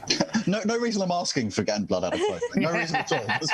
I mean, I know, I've got it out of carpet with. I mean, every just month or warm so I do water bleed, and so. dish soap, and yeah, that, and then a mixture of like alternate vinegar and oh, what's it called? Baking soda. Just with a toothbrush, like. I just find if you kill any witnesses, it doesn't matter how much blood there was. You just keep going until all the blood is this one big thing. Yeah, anybody who interacts with me when I'm on my period, I'm just going to kill them. Anyway. I'm just like, No, the blizzard hoodies were always red. The reason I know the carpet one was because I was in my room and my period started. I was like going to the bathroom in a hurry, and I was like, "Wouldn't it be terrible if something happened now?" And literally, as I thought that, I sneezed. And just became a human ketchup bottle. And I was just about to go to bed, and I was like, "Oh, I can't leave that to stain overnight." It took ages. Anyway, is that TMI? It's past 9 o'clock. It's fine. Anyway, it has shut you all up, so we can start the show again. On whatever stream, we can talk about periods. That's what I think, anyway. Yeah. 50%. Anyway, we're going to Pretty sure I said cunt at like 7:33. We're going to start the show! So, welcome back to Blizzard's broadcast comedy Avalanche. We're going into the great debate, which is not question time, but could be. So, we've got everyone has their assigned roles. Kirstie, you are the queen. Bobbie, you are one of those photo booths, what you get in shopping malls to take passport photos. Ed is the silent majority. That's going to be fun. Kitty is a vampire. James is Lord Colonel Mustard, conservative peer of Mustard on the Wall. And Tom Mustard is on the someone... walls. Don't ask what a wall is. Sorry about that, Mr. Lord Peer. And Tom is someone who sells crudely made fake IDs. Is that your bit of tack? I love it. Yes. Wonderful. Yes. And fab, so the topic we are talking about today is, should photo ID be mandatory for voters after the Queen has introduced the concept in her Queen's speech? Do I normally do the background for this, or I mean, you all know what you're talking about. Anyway, we'll go with opening statements. Do you think photo ID should be mandatory for voting in the future? Yeah. Who's this? Who are you asking? Oh, I thought it was Traditionally, a somebody is asked first, and then others can potentially chip in, I think. Right. Cool. So let's. Don't let me tell you how to do your job, young lady. You're doing very well. Oh my god, I'm going to disconnect. Yeah. So, seeing as you're being very vocal at the moment, Lord Colonel Mustard, do you think photo ID should be mandatory for voting in the future? Well, let me just say that concerns have been raised that insisting on photographic identification at polling booths would restrict the franchise unnecessarily, that it would limit the ability of particularly poorer people to vote because they are less likely to have photographic ID. Now, I would say that as such, I am very much opposed to making photographic ID mandatory at polling stations because it doesn't go far enough. I think that you should have mandatory portrait ID at polling stations unless you are able to present an oil painting of yourself, not a watercolor, none of this pissy model at the polling booth, then you should be refused a vote. I am very much in favour of democracy. I'm very much in favour of a one-man, one-vote system, and I am that one man. Just reread the rules, and I do a question, and then everyone can make an opening statement with the open question. So, how does everyone feel about mandatory photo ID for voting? I like the idea of the oil painting, I must say. I find, depending on the technology of a camera, sometimes they use silver, and then for some reason, I'm not entirely sure why, it never quite shows me up properly. It's a bit like these mirrors and things. And honestly, the first passports were introduced here only 100 years ago, 1921, and there's all this newfangled technology. I can't really keep up with it. And besides, if I went to a polling station with my identification, I'm constantly being told I don't look my age. Send me away.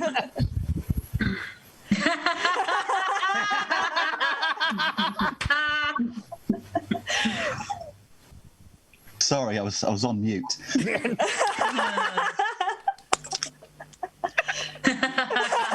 Oh, sorry, that time I just wasn't vocalizing. So, do I think that we should have photo ID at polling booths? Well, I, Mr. S Majority, spokesperson for the Silent Majority Congress, says yes. Sorry, I'm just talking during a meeting. Will you be quiet? I think yes for two reasons. Firstly, photo ID. Pictures of people can't speak. All the more members for us. Secondly, I think it's good because it means that more people will be unable to vote, therefore their voice is being taken away, therefore that's all the more for us silently.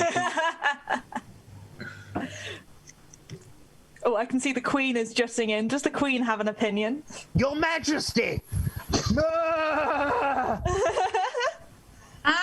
the unelected leader, the God appointed leader of this country, I have to say that this is crucial for democracy. And like, how fucking hard can it be? My face is on everything. Like, you go into a bank and there, you've got some ID. Done. Your Majesty, That's may the same I for say, everyone, right? Your Majesty, may I say what an honour it is to be in your presence. I myself am so fervent a monarchist that I frequently lick both sides of the stem. You know, I knew your great-great-grandfather. Charming fellow. Can I just say what a pleasure it is to finally meet the person whose face I've drew for many, many years. If you'd like to have a compare of my work, if you ever need any work doing. Your Majesty! That was doesn't really two matter matches, who. one screen. What about you, passport photo booth?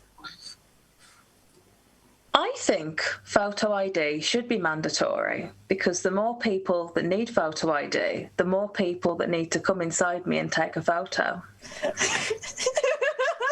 Inside you say, is that an invitation?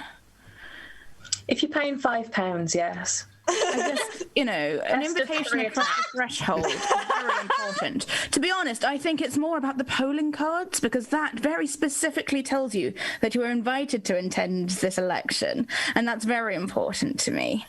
To be honest, the whole thing, there are too many polling stations that are on consecrated ground. I think we really ought to be working on changing where people vote. I know they've got this postal stuff, but how am I supposed to show identification there?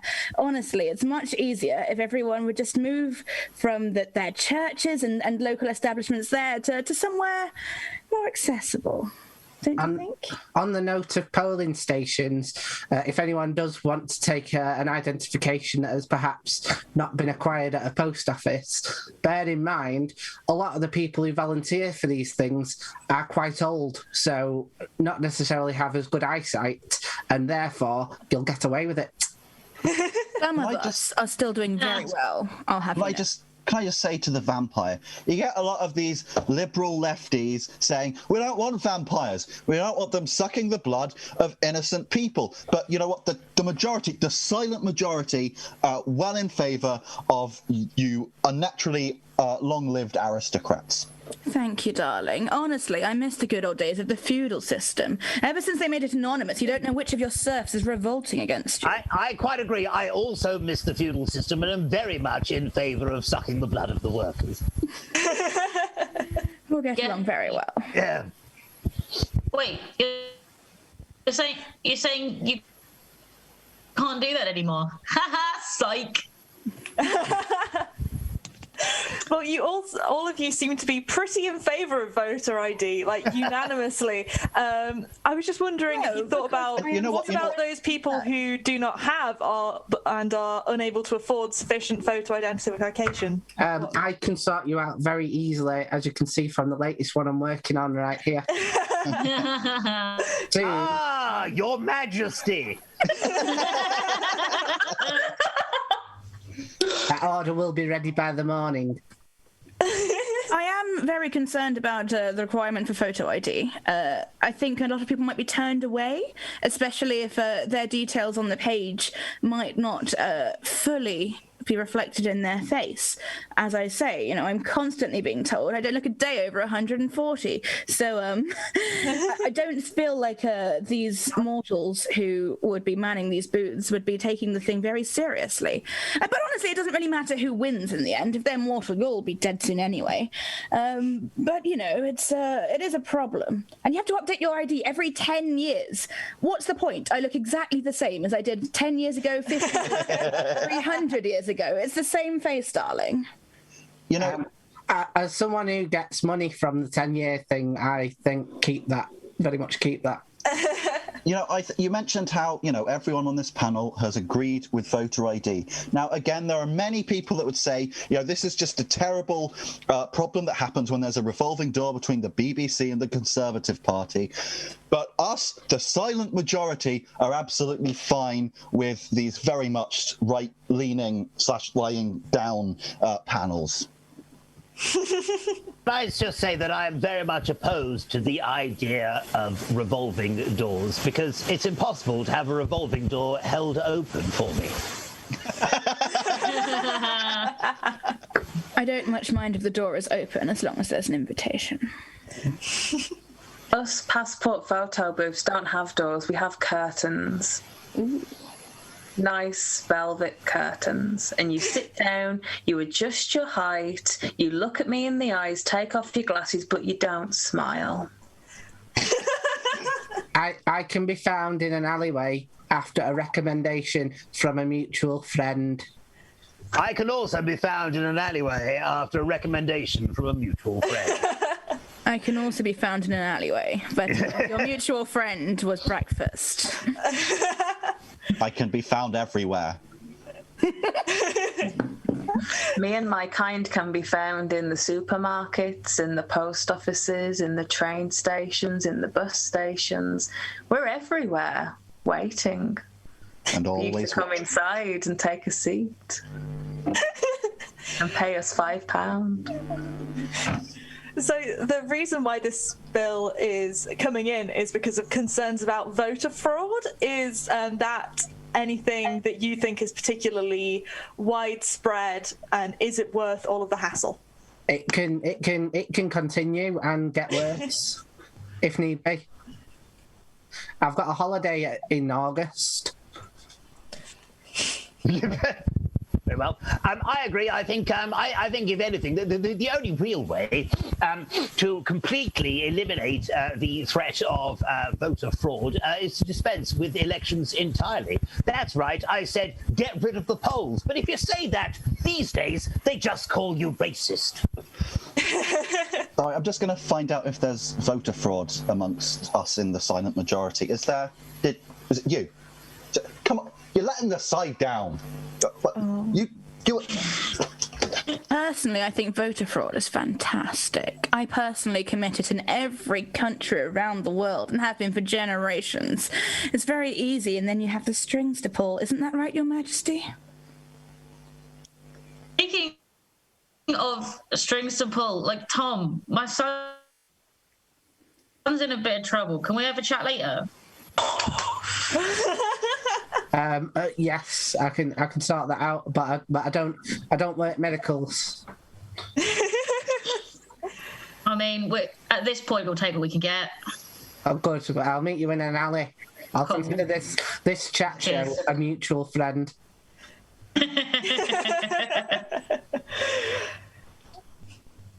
Fab. Are there any other methods you would use to tackle voter fraud? I would say less. It's a ball like putting in the UV ink.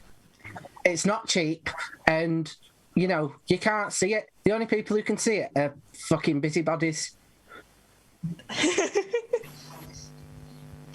Return to the feudal system. Just simply have one vampire in a castle and everyone honoured, bound to them, and that's a very sensible system. Yeah, suits me. Just going to go off on a tangent here. Lord Colonel Mustard, do you know my cousin, the silent Major Itty? Yes. We served together. He is utterly silent about the war crimes in which we are mutually complicit. That is really... Fab. I think we'll end it there. Both teams are now on 30. You've kind of equaled it out in a very deft bit of manoeuvring to make it as tense as possible for the final round.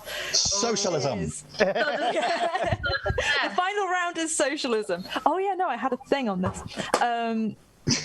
Or thing on socialism. Yeah. I bet it wasn't can't a be bet, bothered. because you weren't doing well. No, I had a thing on the thing, but we're now running over. So let's do things that would be funny if they happened, but they didn't, which isn't scenes we'd like to see from Mock the Week, because we don't want to get sued, even though it's probably fine. So there are 4 topics, and panelists will be competing in a free-for-all to deliver their best gags on these topics. And so the first one we have is things Elon Musk didn't say on SNL. Nintendo fans are gonna love this.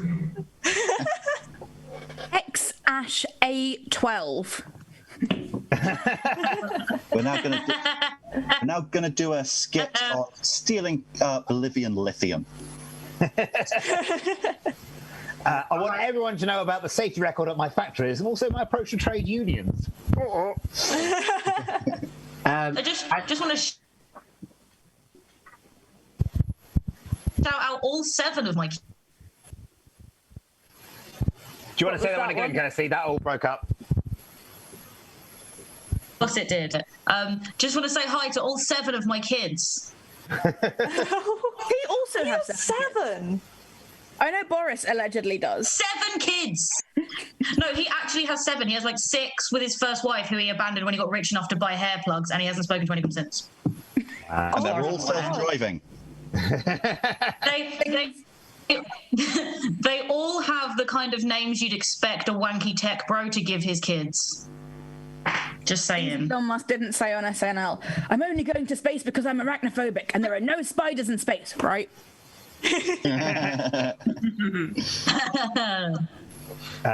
My parents had money, and I've come from money, although I pretend I haven't. Here's the next sketch. Every single day. Trading. Every single day I have the opportunity to end world poverty and I choose not to. Honestly, it's a miracle I've not been guillotined yet. Insider trading. I've been insider trading, if you know what I mean. Hey. It's like imagining a tech bro billionaire as an end of the pier style. Sorry, carry on. Okay, here's a good one for you. Okay, so it's like the underground, but each car can only carry one person, and it'll cause massive pile-ups at all the entrances. What a ridiculous idea. People will be living on Mars, but it won't be any of your poor people. You will be here and choking and dying on the fumes. On James's note, apartheid, I tore apart her hide. That's where his money's from. So next one is cut lines from Farage's comeback tour. Brexit happened. What am I doing here? I'm useless now. I don't. How can you possibly come back from ruining a country? But I've done it. Mr. Brexit, more like Mr. Flexit, am I right? Look at them, kiss them. There we go. He didn't say that. If you say that Robertson's jam tasted better with the old label, cut lines from Farage's comeback tour. Cocaine. As I've said repeatedly on Fox News, LBC Radio, The Daily Telegraph, 35 episodes of BBC Question Time, despite failing to be elected as an MP on separate occasions, and countless other platforms. My voice is being silenced by the woke left. We've left the European Union, and yet we still have Dutch ovens, photo finishes, and French polish. Twice. Sorry. Cut lines from Farage's comeback tour. Come back!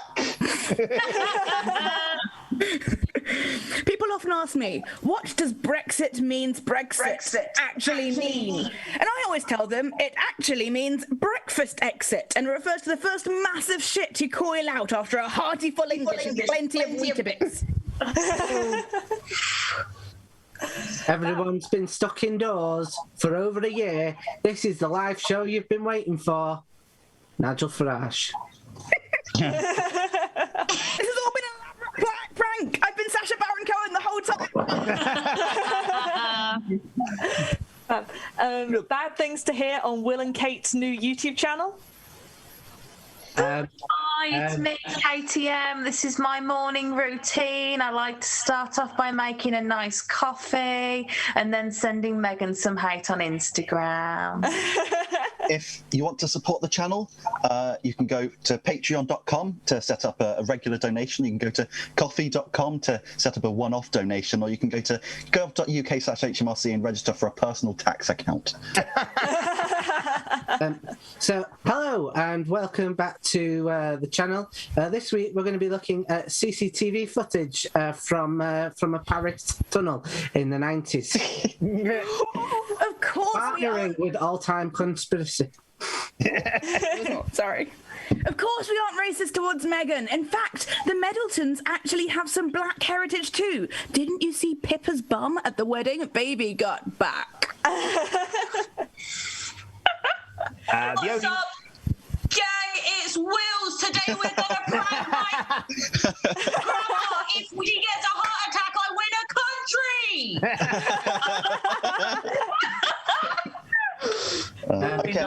The only nice thing my family has ever done is pretend that Harry's dad isn't really, really obviously James Hewitt.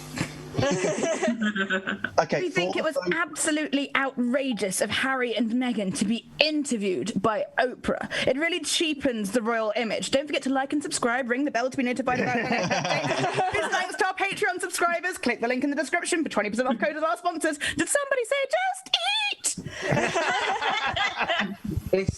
This video has been brought to you by all of our fans in the UK, for which we say thank you for paying for our wedding. We have now fucked off. Okay. For all you trolls putting guillotine emojis in the comments, you made the Queen cry. I hope you're happy. We're just like you, our subjects, really. Sure, my granny's on the stamps and money, but I actually really enjoy hip-hop, like in that charming musical, Hamilton. In fact, when I've had too much gin, I often play the part of my great-great-great-great-grandfather. I will send a fully armed battalion to remind you of my love. Okay, unfortunately, our live stream of the coronation got taken down off YouTube because apparently Zadok the priest was picked up by the anti-IP laws. Okay, so if anyone wants to comment below, please do so. And remember that if anyone mentions the time that Harry wore a swastika, that comment will be pinned. Hi guys, just wanted to jump on live to say thank you so much for 5 billion surfs, I mean subscribers. Thank you for 5 Welcome to our YouTube channel. It's basically just like The Crown, but without Olivia Colman, Gillian Anderson, or any thrilling drama. Your Majesty.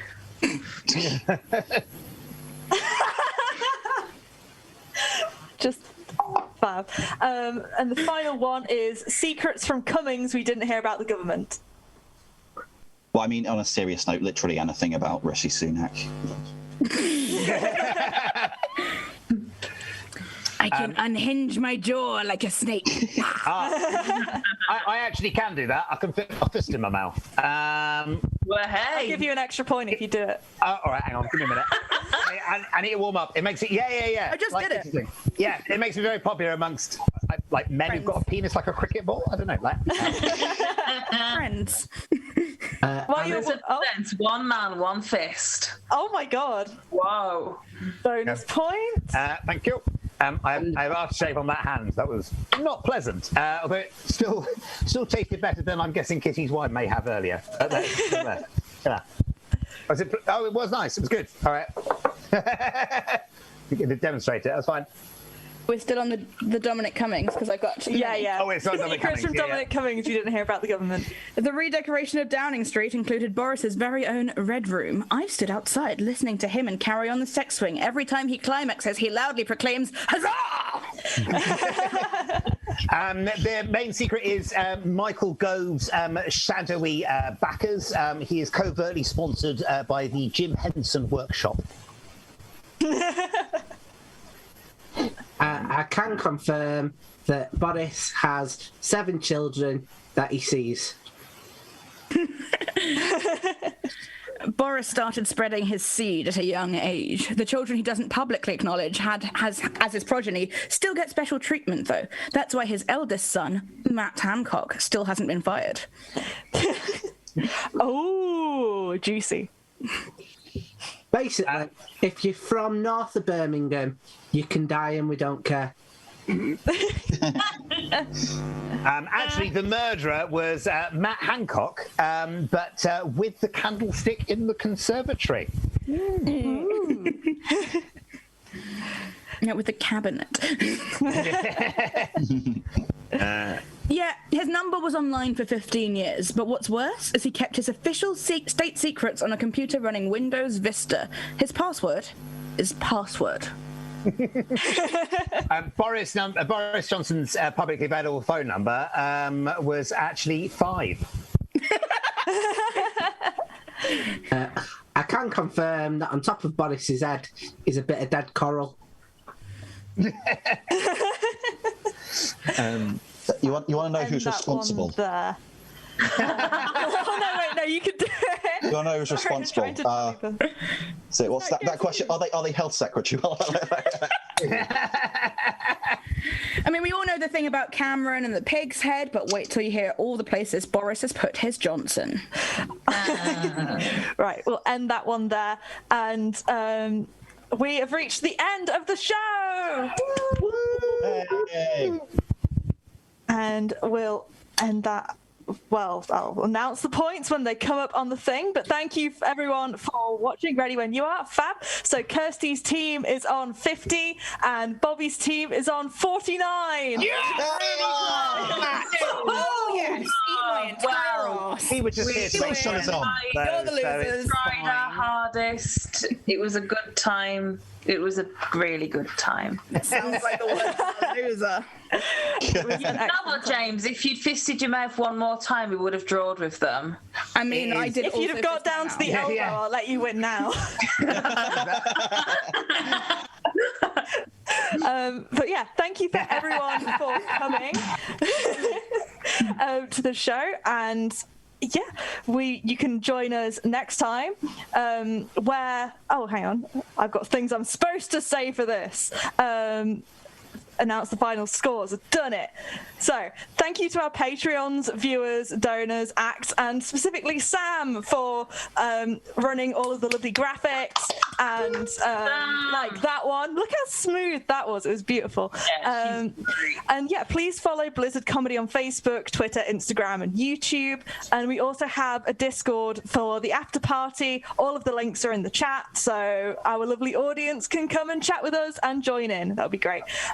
The next show is on the 28th of June, featuring team captains Khalid Winter and Tom B, with guest panelists Aaron Simons, Sully O'Sullivan, Sam Serrano, and Dane Thal.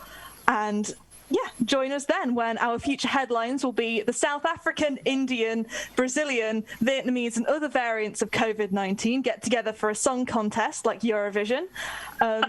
Nightclubs were due to open on the 21st of June, but they had to postpone their opening due to anti-lockdown protests outside the clubs.